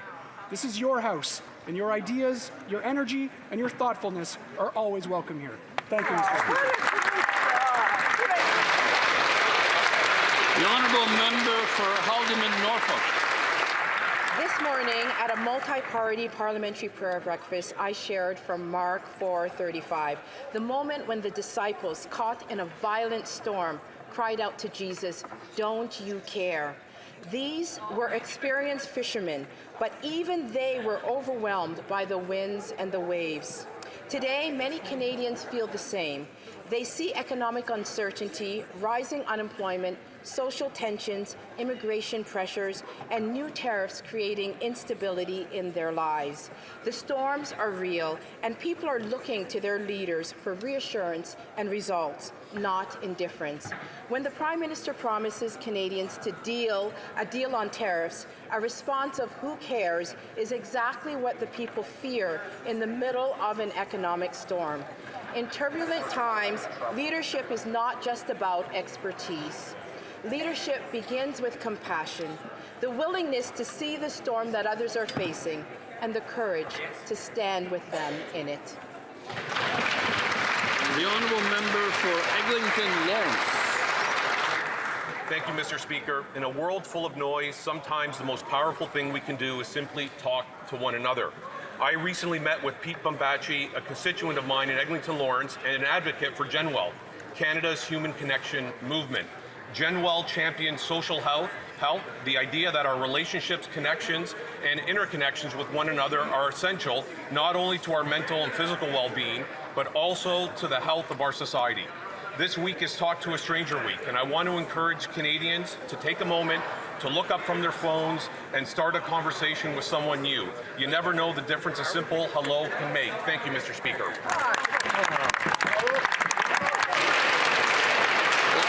Oral questions.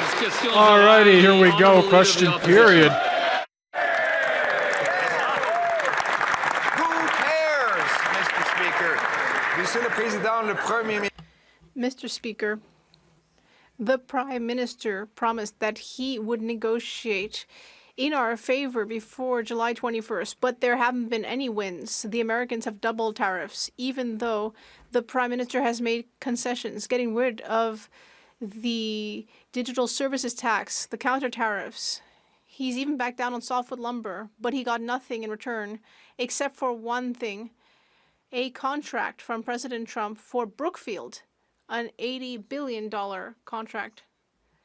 Is getting more money for his business the win that he promised Canadians? The Honourable Minister responsible for Canada-US trade. Mr. Speaker, as my colleague knows very well, Canadians did not place their trust in his judgment when it came to standing up to President Trump. They didn't trust him not to just sign any old agreement.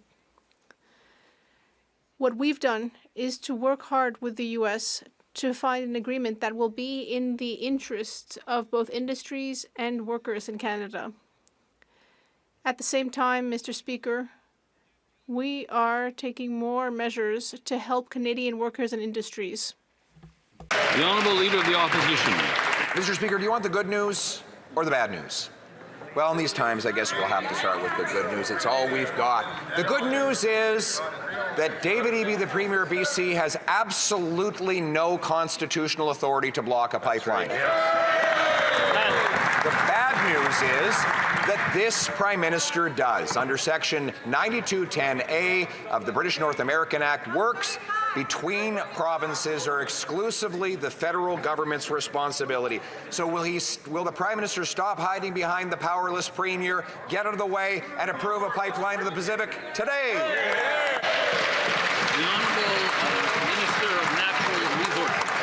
Mr. Speaker, I'd invite the member opposite to buy a ticket to Calgary tomorrow to see how a federal government works with the provincial government to build Canada strong. Leader of the Opposition. Tomorrow, the Prime Minister will wave around in the air a worthless piece of paper that he says that the Premier of BC can veto any time he wants. Here's the political problem he has. Canadians want a pipeline. They know it's the best way to get our resources to market going around the United States of America, but his Keep It in the Ground caucus is standing in the way. Why doesn't he stand up to them and stand up for Canada? The Honourable Minister of Natural Resources. Maybe the member opposite should explain to his constituents why the Premier of Alberta wants to stand beside our Prime Minister and talk about how to build Canada strong. The Honourable Leader of the Opposition. Yesterday, the Prime Minister claimed that he did not have the power to approve a pipeline. Well, too bad for him. The Constitution is public. 9210A says that it is exclusively a federal responsibility. He happens to be the Prime Minister, and he asked us to pass emergency legal powers in C5 to give him the personal authority to overturn any regulation in order to get the project done. In other words, this government has the exclusive power. He has the exclusive legal authority. Will he match that authority with responsibility and approve a pipeline to the Pacific today? The Honourable Government House Leader. Mr. Speaker, what this Prime Minister is doing is leading. He's leading on building national projects. He's leading on building port capacity. He's leading on making Canadian steel, lumber, aluminum, and various commodities more available for homes, for big projects, to put people, unionized people, men and women from every part of this country to work building our great country. That's what this Prime Minister is doing. He's leading. What is the Leader of the Opposition doing, Mr. Speaker? The Honourable Leader of the Opposition. What am I doing? I'm standing in the House of Commons. Right. Where is he? Where's Waldo, Mr. Speaker? He's hiding. We know he's in the House of. We know that he's in Ottawa today. We know that he's in the. I think we're so Where's close to the line Waldo? there that we're actually stepping over it. So if the Honourable Opposition Leader would continue, but maybe in a different vein. Mr. Speaker, I think we're finding out that if you're not there, you don't care. Fair enough. The Prime Minister said, who cares that Canadian workers are losing their jobs because he broke his promise to get a deal? We care. Why doesn't he show up and prove he does too? The Honourable Government House Leader. I invite the member opposite to buy a ticket and come to Calgary tomorrow and see who cares. The Honourable Leader of the Opposition. Well, we've gone from elbows up to who cares under this Prime Minister. Remember, he said he would negotiate a win and he would get a deal by July 21st. Well, still no win, still no deal. He's made concession after concession. He backed down on counter tariffs, on the digital services tax, on the legal action against softwood lumber, and he got nothing in return. Well, one thing. Brookfield, his company, got $80 billion in contracts hand-signed by the president just 20 days after the two met. Is that what he meant when he said he would negotiate a win with Trump? The Honourable Minister responsible for Canada-US trade. Mr. Speaker, I know it's an inconvenient truth for the Leader of the Opposition that Canada right now, today, has the best deal of any trading partner of the United States. But you know what, Mr. Speaker? It's not good enough for Canadian workers, and it's not good enough for Canadian businesses. So unlike the Leader of the Opposition, who would have signed any bad deal put in front of him, the Prime Minister didn't do that. We said we would do the work to support Canadian workers and Canadian industries. We would buy Canadian, be our own best customer, and then negotiate a good deal with the United States. The Honourable Member for Belleuil-Chambly. Mr. Speaker, in 1995, a Liberal Prime Minister tried to do a fast one in Quebec, essentially cheating, lying, hiding things. And in 2025, will another Liberal Prime Minister once again do the same thing to the provinces in Quebec? Based on a mandate, based on an election where he talked about trade, where actually he's instead looking to benefit American shareholders and himself. Excuse me, the Honorable Minister of Immigration, Refugees and Citizenship.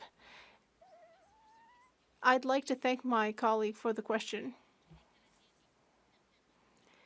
I can say for all Canadians, and especially for Quebecers, that I'm not focusing on things that have happened in the past. Instead, I am concentrating on what we can do to make our immigration system strong and to attract the best talents in the world for both Quebec and Canada. Under the Canada-Quebec agreement, Quebec is the one that selects its own permanent immigrants. The Honourable Member for Belleuil-Chambly.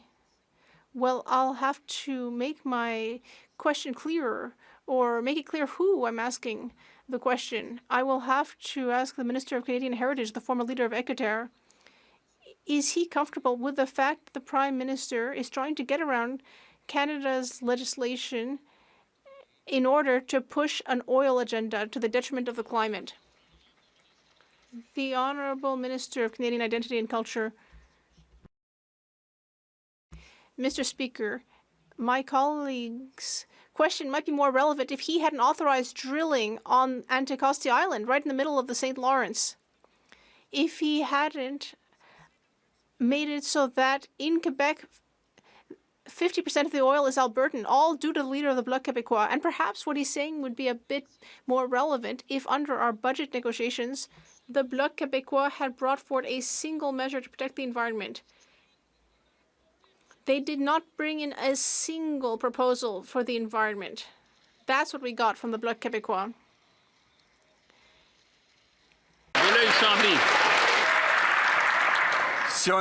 The Honourable Member, had we brought forward an environmental measure, that would have meant that there was one in the budget. The Minister of Heritage, the former Minister of the Environment, he is a Quebecer. He was a member of the Liberal caucus under Justin Trudeau. Will he solemnly promise to Quebecers and people from BC that he promises, as an environmentalist who used to rappel up buildings in Ontario, that none of these projects will go forward in Quebec or BC without the consent of the province, of Indigenous groups and social accessibility? Will he promise that that will never happen without that consent? The Honourable Government House Leader. The answer, Mr. Speaker, is yes. Député de Charlebourg. The Honourable Member for Charlebourg, Haute-Saint-Charles. Well, Mr. Speaker, this morning we learned in La Presse that the Liberal member for Laval-Les-Îles is denying that he was involved in the Quebec Liberal Party's leadership race, although he did have a certificate for raising funds. Does the member know that he needs to ask a question about matters that affect the federal government? I think it's pretty clear that my question is about a member that is here across the way, and I think my question is in order. My question is very clear. Can the Prime Minister guarantee that no member of the Liberal caucus has broken federal or provincial laws? Have some respect, Darren. Calling the speaker by his first name. Yeah, you have done. Je vois pas que ça touche vraiment. I don't think this has to do with any matter of federal government policy. This is a matter of provincial legislation. That was raised in the question, so I don't think that we can allow this question. De Charlebourg, Haute-Saint-Charles, une deuxième tentative. Well, Mr. Speaker, I'm speaking about federal legislation. Let's recall that the former parliamentary leader of the Quebec Liberal Party, Mauro Whiskey, said to Pablo Rodriguez that there were dubious shenanigans happening in Ottawa. I really think that this is pushing it. This is a matter of unproven rumors. This has nothing to do with the federal government's policies. I cannot allow this question.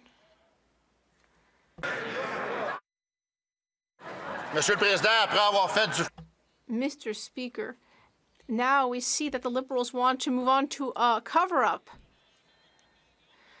South Innisfil.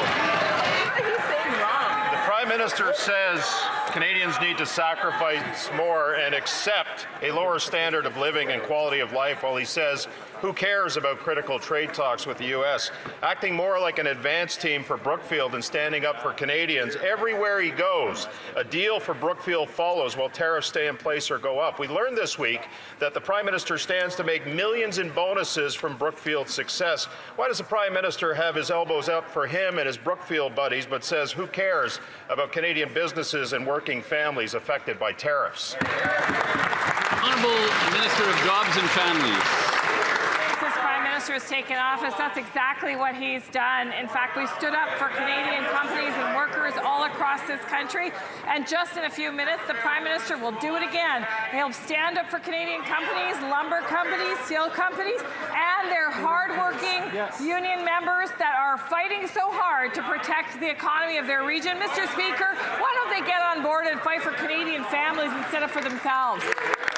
The Honourable Member for Berwick South Innisfil. So he shrugs off critical trade talks with a smug who cares. Here's something he can't shrug off and everyone should care about. Despite the conflict of interest and ethics screen he has on Brookfield, we found out this week that the Prime Minister met with Brookfield executives behind closed doors in his office in October, proving that his ethics screen is more like a smoke screen.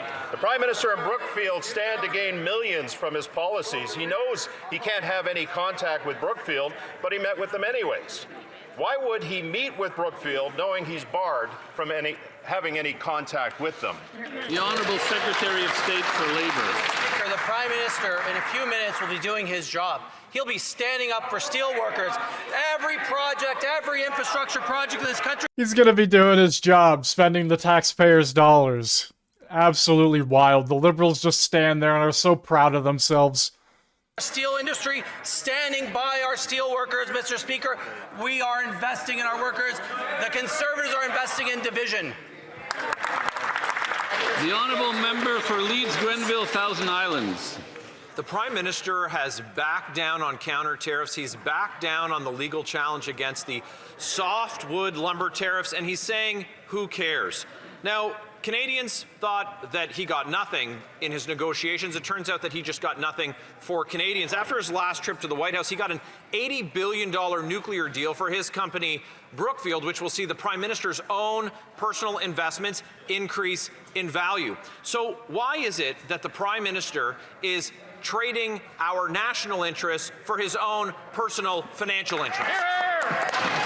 The Honourable Minister of Housing and Infrastructure. Thank you, Mr. Speaker. The Prime Minister is standing up today for workers across Canada, for BC Wood, building affordable housing across Canada with BC Wood. He's standing up to reduce the transportation costs across the country, to get BC Wood to build homes across Canada, and to bring steel from central Canada to the east and west more affordably. Mr. Speaker, the Prime Minister is standing up for Canadians today, and we stand with him. The Honourable Member for Leeds Grenville Thousand Islands, Rideau Lakes. The Prime Minister's not standing up, he's backing down, like he did on counter tariffs and like he did on the legal challenge for illegal softwood lumber tariffs. But it gets worse when it comes to this Prime Minister's record on Brookfield. We learned that the Liberals gave $500 million to the European Space Agency last week. Guess who owns 50% of the agency's site where the funds are going? None other than this Prime Minister's company, Brookfield. Again, seeing his own personal profits increase at the expense of Canadians, at the expense of Canadian investment and Canadian jobs. Why won't this Prime Minister put Canadians ahead of his own financial interests for once? The Honourable Minister of Natural Resources. Mr. Speaker, we are in a trade war. While the Conservatives focus on conspiracy theory, our Prime Minister will stand up later today and make...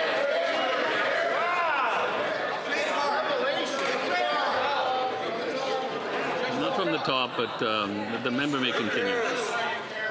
Mr. Speaker, we are in a trade war. While the members opposite engage in conspiracy theories, our Prime Minister will stand up later today and announce major new supports for the forest products industry. On top of $1.2 billion we've already announced, Mr. Speaker. That's how we stand up for Canada. He said not from the top, but he may continue, and he goes from the top. Prime Minister talked a big game during the election, but has since failed to deliver on the U.S. trade deal. He's backed down on every Trump demand, from the digital services tax to counter tariffs to softwood lumber. He has delivered exactly 0 results for Canadians on the U.S. trade war. But to be fair, he is seeing some results with his Brookfield shares, with the Americans coincidentally signing an $80 billion nuclear deal with his company a mere 2 weeks after his last U.S. visit. So why is it that under this Prime Minister, his financial investments are doing so well, but Canadian workers are being left behind? The Honourable Secretary of State for Financial Institutions. Mr. Speaker, while the Conservative leader is busy writing letters and debating himself, we're taking action to support Canadian steel and lumber industries and workers. We've got great news. This afternoon, we will introduce and announce new measures to further limit foreign steel imports to ensure that Canadian steel products and producers have better access to the domestic market, become our own best customer by building big with Canadian steel and Canadian lumber, increase protections for Canadian steel and lumber workers and businesses so they can adapt and thrive in this new global landscape. I urge the Conservative leader to tune in, get behind these L'honorable député de Repentigny. The honourable member for Repentigny. Mr. Speaker, the Liberals want a second dirty oil pipeline. Even with Trans Mountain, they still want more. This has nothing to do with Donald Trump. They want to sell more dirty oil to Asia. And thanks to C5, this pipeline will be able to ignore environmental assessments. It will fill up oil tankers, which will break the law and sail right through a protected marine area.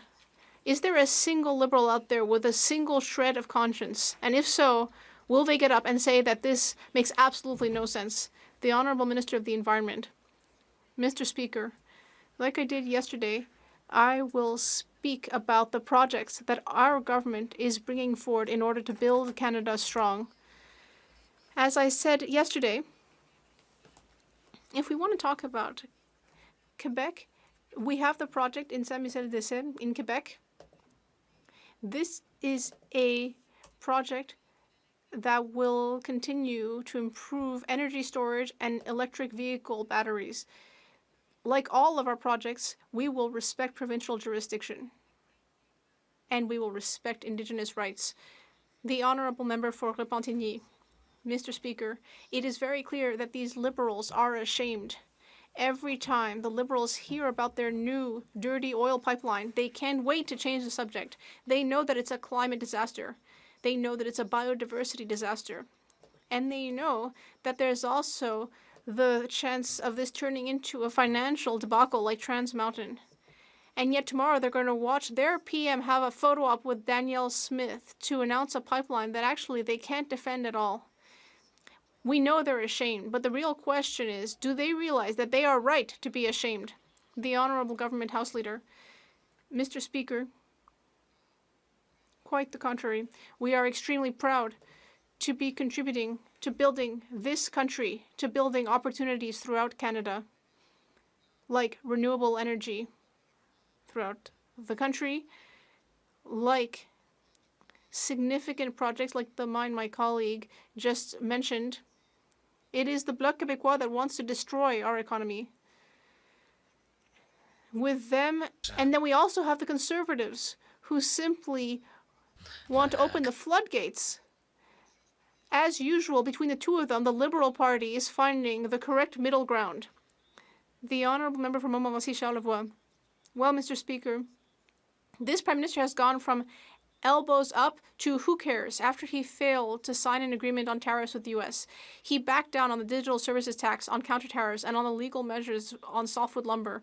We thought that he hadn't gotten a win, but the truth is that he didn't get a win for Canadians, but the Americans did sign an $80 billion nuclear agreement with the Prime Minister's business, Brookfield. And we know that when Brookfield gets richer, so does the Prime Minister.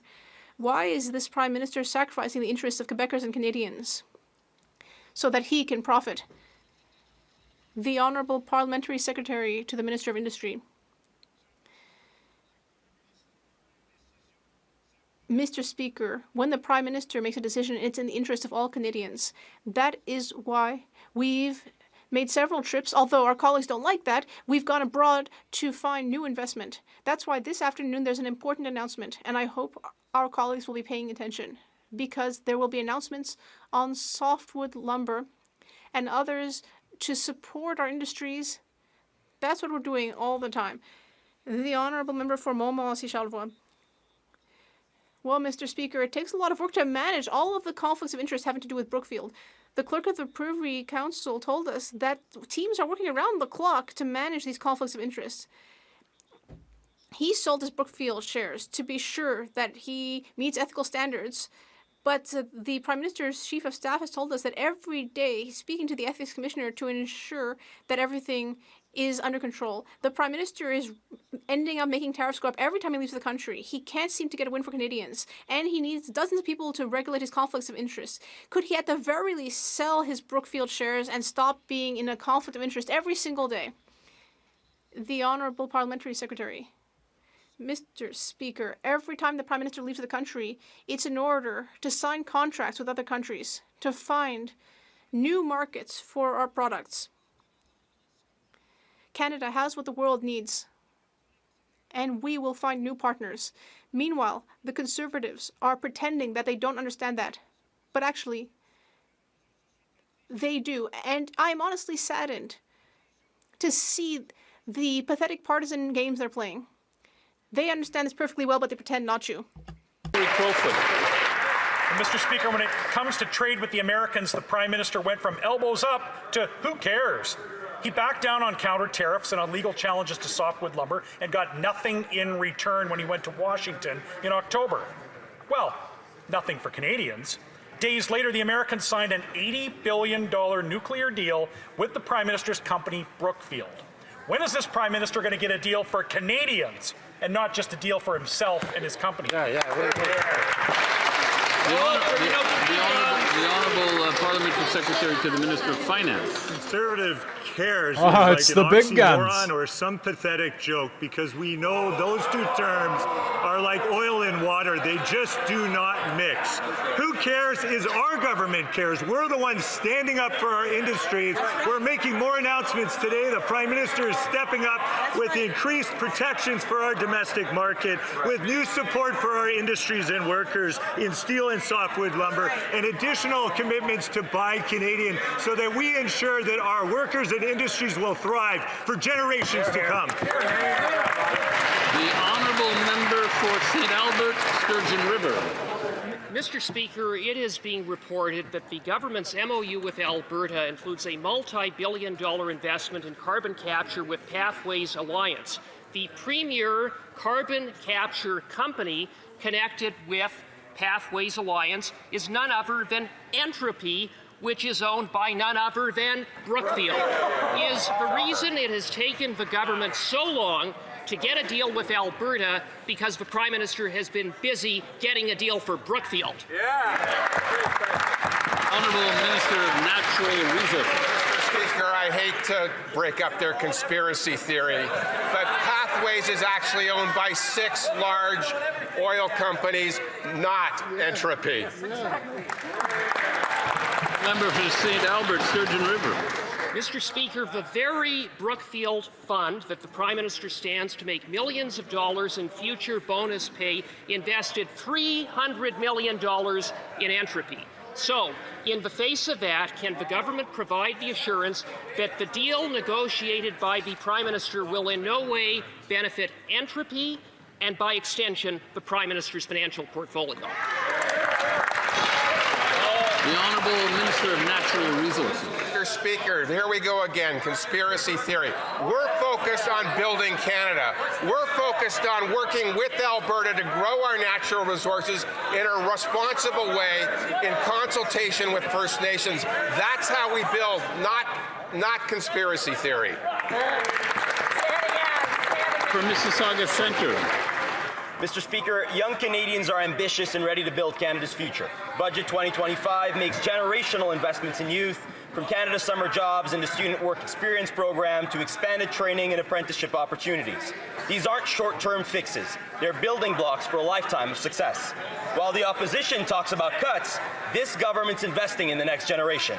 Could my good friend and colleague, the Minister of Jobs and Families, tell us how these programs turn ambition into opportunity for youth across Canada? The Honourable Minister of Jobs and Families. Well, thank you, Mr. Speaker, and thank you very much to the member for the question. I've had the opportunity of meeting with youth from across the country about the investments that we're making in Budget 2025. $1.5 billion, Mr. Speaker, for youth skills and training, but a very specific program. I met with some members and some members of youth from that member's riding who talked about their excitement and enthusiasm about seeing the Climate Youth Corps in this budget. Mr. Speaker, youth are worried about the climate, and now they have something to look forward to, participating in a program that allows them to use their skills and get paid for them. The Honourable Member for Thornhill.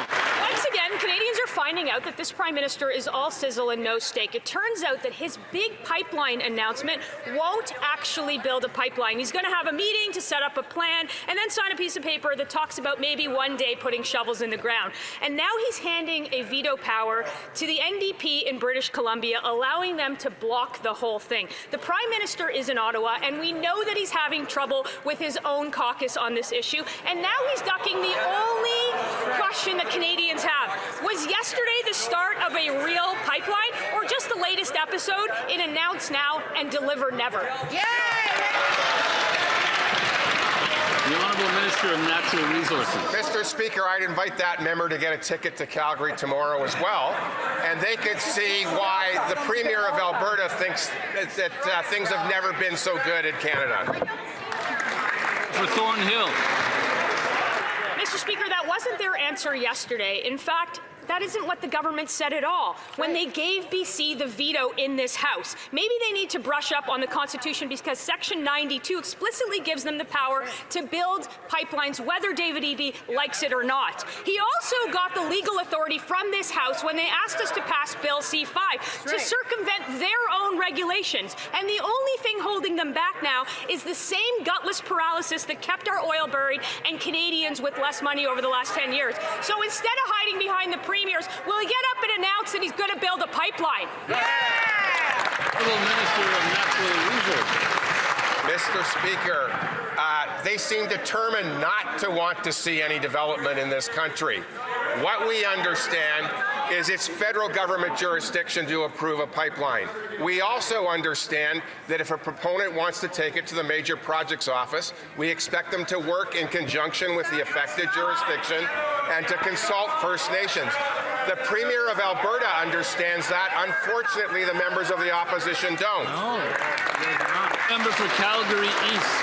The Prime Minister is all set to stage a fake pipeline photo op. What he'll probably do is hand the veto power to kill that pipeline to the BC Premier so he doesn't have to do it himself.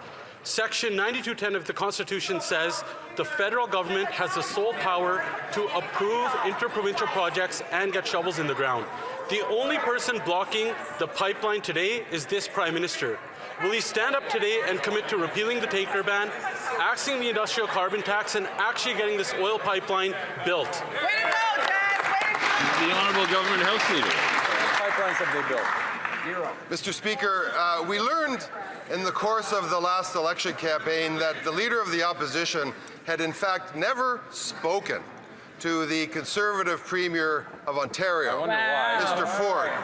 Now, I know the Leader of the Opposition to be someone who will look back, maybe look back too often, but he looks very backwards.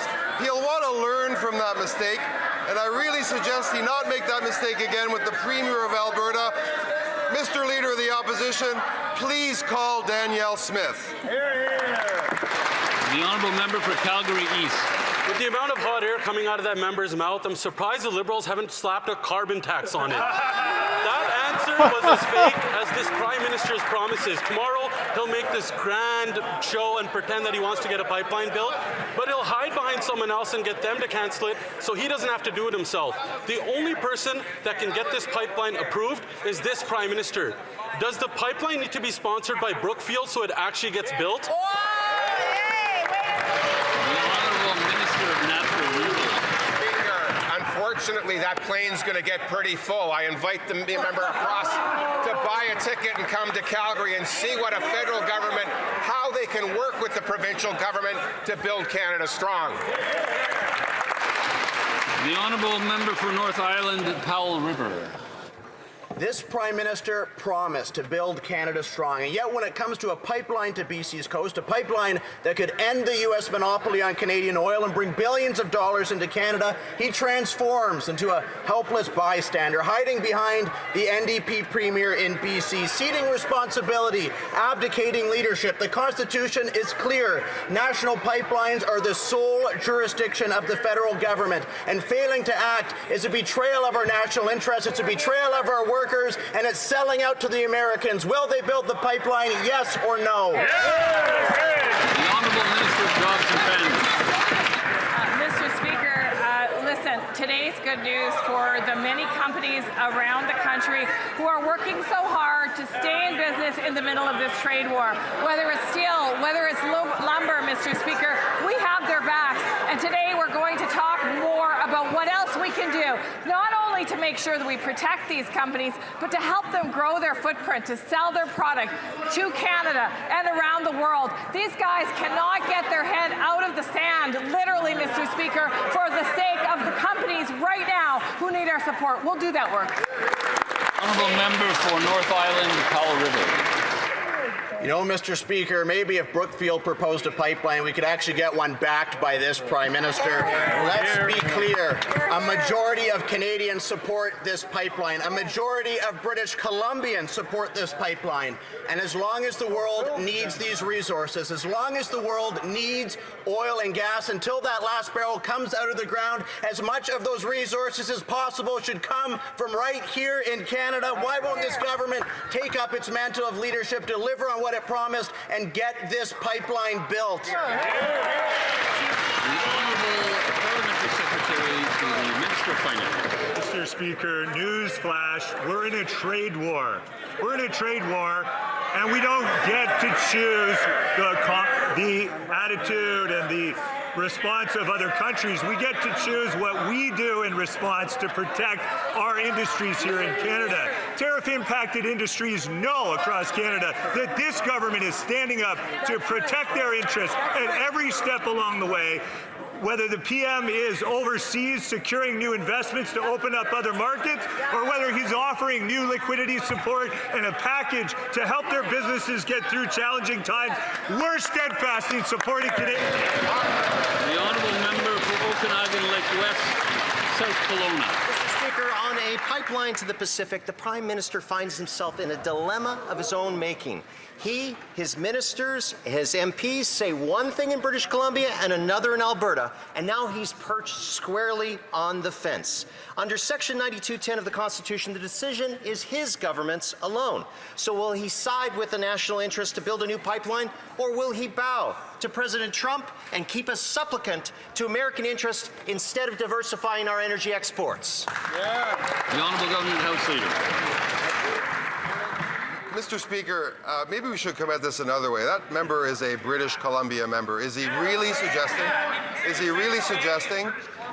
even given the constituents he represents from First Nations, is he really suggesting that the Government of Canada, without the consent of the province of British Columbia, without consultation with First Nations, is in a position to do that? I think he doesn't really mean that. I think he hasn't thought this through, and I think that member, once he does, will come back here and agree that the Government of Canada is pursuing the right path.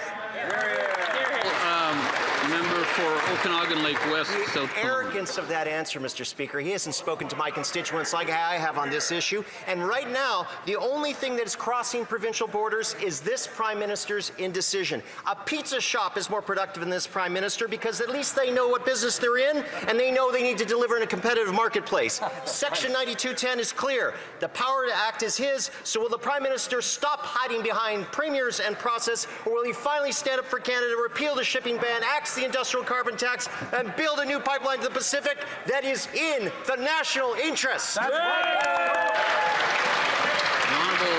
Minister responsible for Canada-US trade. Speaker, we want to thank our colleague in the Conservative Party for that manufactured indignation. And Mr. Speaker, we want to remind him and his colleagues in the Conservative Party that our government made a commitment to Canadians in the last election. It was an election campaign that perhaps they'd prefer to forget. We made a commitment to build the Canadian economy the right way, to build major projects again in a way that respects environmental commitments, our obligations to Indigenous peoples, and working with provinces and territories. They don't like it, Mr. Speaker. We like it, and we're proud to continue to do it. Hear, hear. Honourable member for Calgary Signal Hill. Mr. Speaker, the Prime Minister has stated that he wants to make Canada an energy superpower. Well, good news. This Prime Minister has the power to approve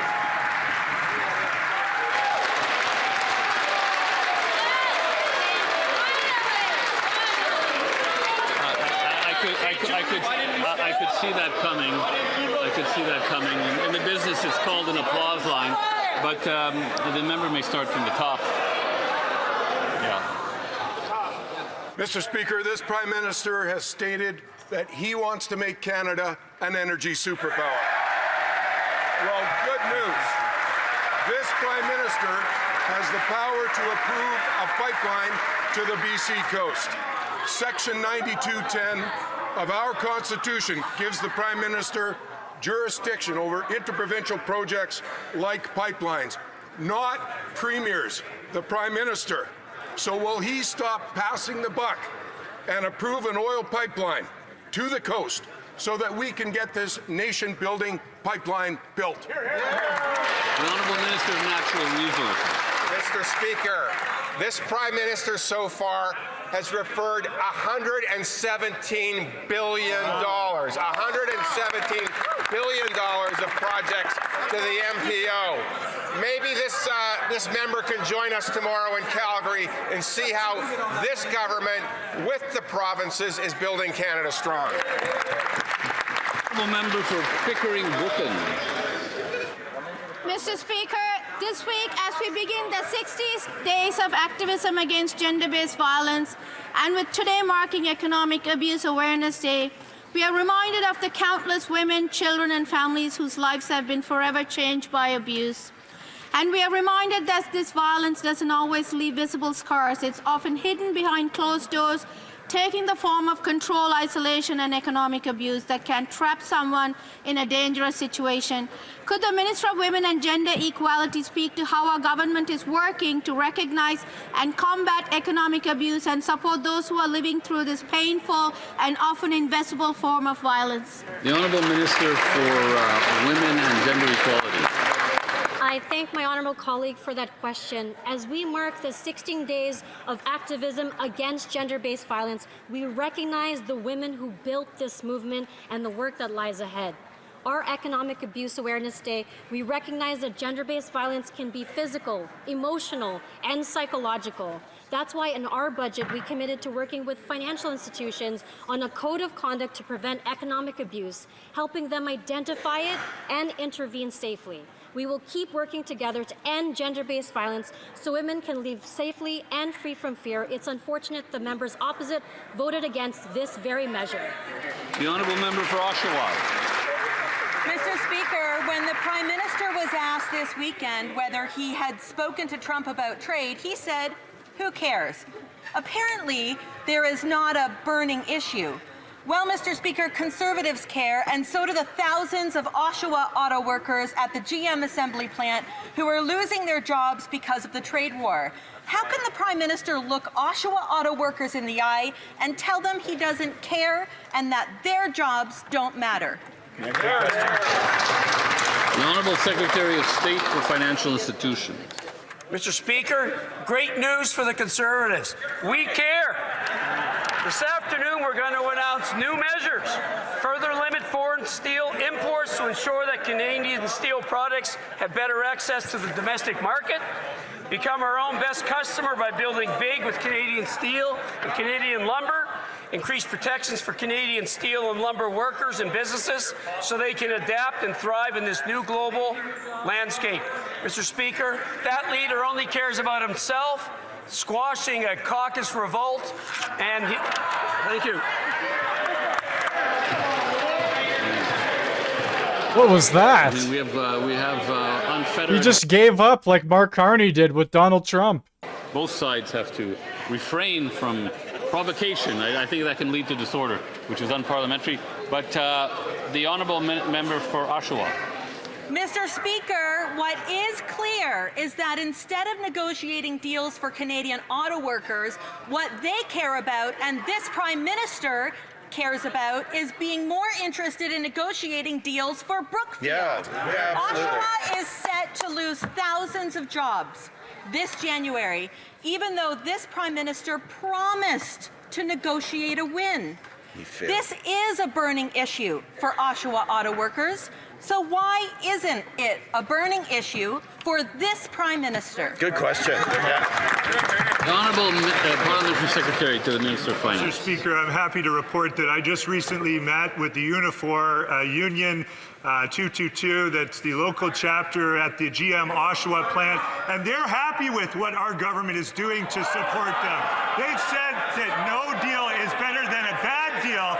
They've acknowledged our remissions framework and how we've adjusted it, and they are looking to us for leadership and more support. That's exactly what the Prime Minister is announcing later today for tariff-impacted industries. Our government stands steadfast and strong in support of our workers all across Canada. We won't stand down, and we won't take any lessons from the Honourable Member for Niagara. Oh, yeah, fit all the slogans in there. There you go. Months, this Prime Minister has gone from elbows up to who cares when it comes to trade issues with the United States. These comments spark concern in my community, particularly with the thousands of current and former GM workers in St. Catharines who worry about the future of their auto plant. GM has been in St. Catharines since 1929. I can tell you Conservatives care, Canadians care, the workers at these plants who depend on these jobs care.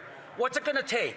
Does Brookfield have to buy General Motors for this Liberal Prime Minister to finally care? The Honourable Secretary of State. Brookfield has to buy everything. Mr. Speaker, we were elected on a plan to build big, Mr. Speaker, and I've met with auto workers from across the country, Mr. Speaker. To build for and they Brookfield. know that we have their backs, Mr. Speaker. In a few minutes, the Prime Minister will be announcing more supports for the auto sector, more supports for the steel industry, because we have their backs. But you know what? More than that, Mr. Speaker, we're building big. We're going to build projects in national interest, homes that skilled workers will use to build across this country, Mr. Speaker. Will the Conservatives get on board? The Honourable Member for Victoria. Mr. Speaker, in 2011, the Harper Conservative government created the conditions for Driver Inc., an illegal scheme where trucking companies misclassify drivers as independent contractors to avoid paying payroll taxes. This has hurt workers, distorted competition in the market, and deprived the federal government of important revenue that it should be able to use to invest in Canadians. In Budget 2025, our new Liberal government took action to end this scheme. Can the Secretary of State for the CRA please inform the House of the measures our government has taken to end Driver Inc.? Good question. The Secretary of State for the CRA. Mr. Speaker, in this historic budget, we are investing new resources to restore fairness to Canada's trucking industry after that party, the Conservatives, broke it. We will lift the moratorium on penalties for unreported fees for service, launch a dedicated compliance program, and and expand information sharing with Employment and Social Development Canada. These measures will end the illegal Drivers Inc. scheme and level the playing field for companies that follow the law. The Conservatives and the Bloc Québécois both voted against Budget 2025. It's a shame that they didn't support tax fairness. The Honourable Member for Louis Saint Laurent, Akiawenrak. Mr. Speaker, we know the Prime Minister is very familiar with Brookfield, but does he know about PACCAR? It's a business which has been making trucks for decades. Now, they've announced 300 layoffs. So those are people, even parents, losing their jobs. Why? Because of American tariffs. Now, I know that it's not Brookfield at stake, but can the Prime Minister go talk to the workers at PACCAR and tell them who cares? The Honourable Parliamentary Secretary to the Minister of Industry. Mr. Speaker, I'm surprised by the colleague's question. Yes, we are currently in a trade war, which, yes, was triggered by... Is everyone surprised? But, Mr. Speaker, it's very important to remain level-headed. We can't just sign whatever deal with the United States. As for PACCAR, Mr. Speaker, we're in communication with the business. We have solutions, and we'll work on solutions with the Government of Quebec. Thank you, Mr. Speaker. A brief reminder. For Vancouver, Kingsway. To address the chair. Mr. Speaker, before he was elected, the Prime Minister claimed to care about the climate crisis and protecting our lands and waters. BC Liberal MPs all said they supported the tanker ban in northern BC. Now we see them stealing pages from the Conservative playbook. Without consulting the Premier of British Columbia or First Nations, Liberals are reversing 50 years of protection for sensitive coastal waters, overriding the law and risking billions of dollars of economic activity. Why are Liberals sacrificing the BC coast and betraying the voters who sent them here? The Honourable Minister of the Environment and Climate Change. Mr. Speaker, our Prime Minister was very clear yesterday, and I think it's important to highlight that we will make sure, with any of the major projects that move forward, that we work with affected jurisdictions. That means all of the provinces, and we will work with Indigenous rights holders, respecting their positions and their rights. We will make sure that we continue to build Canada as a strong country, strong future for our country, and we will make sure that we do it well. Hear, hear. This concludes question period for today. Yes, it is. Alrighty. The Honourable Member for Charlebourg-Gosnay-Charles. Point of order. Mr. Speaker, with all due respect, you prevented me from asking a question regarding the operations of the government.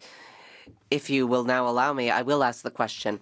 It wasn't involving the operations of the government. It involved a provincial legislature. It, in all semblance, had nothing to do with the politics of this federal government. The Honourable Member for Mégantic-l'Érable-Lotbinière. Mr. Speaker, with all due respect, twice today, you have prevented a member from... Mr. Speaker,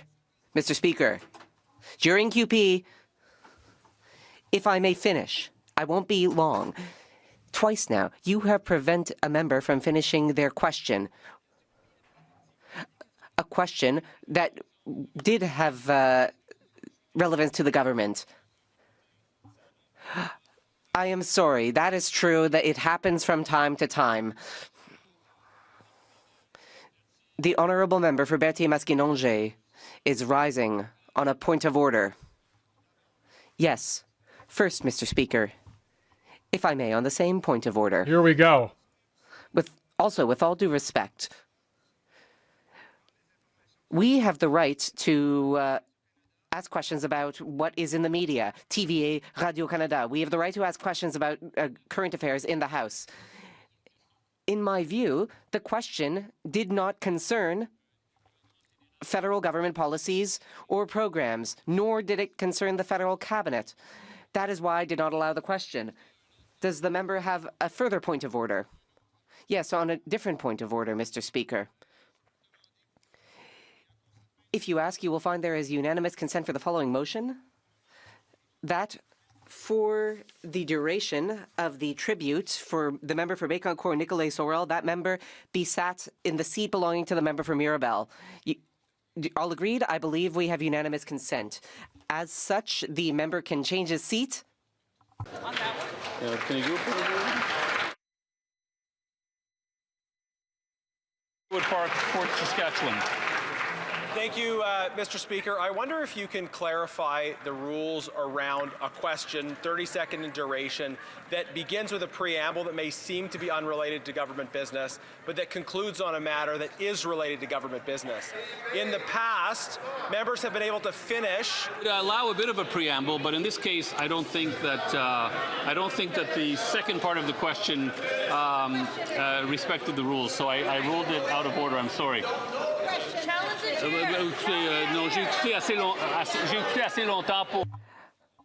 I listened long enough to discern the conclusion of the question.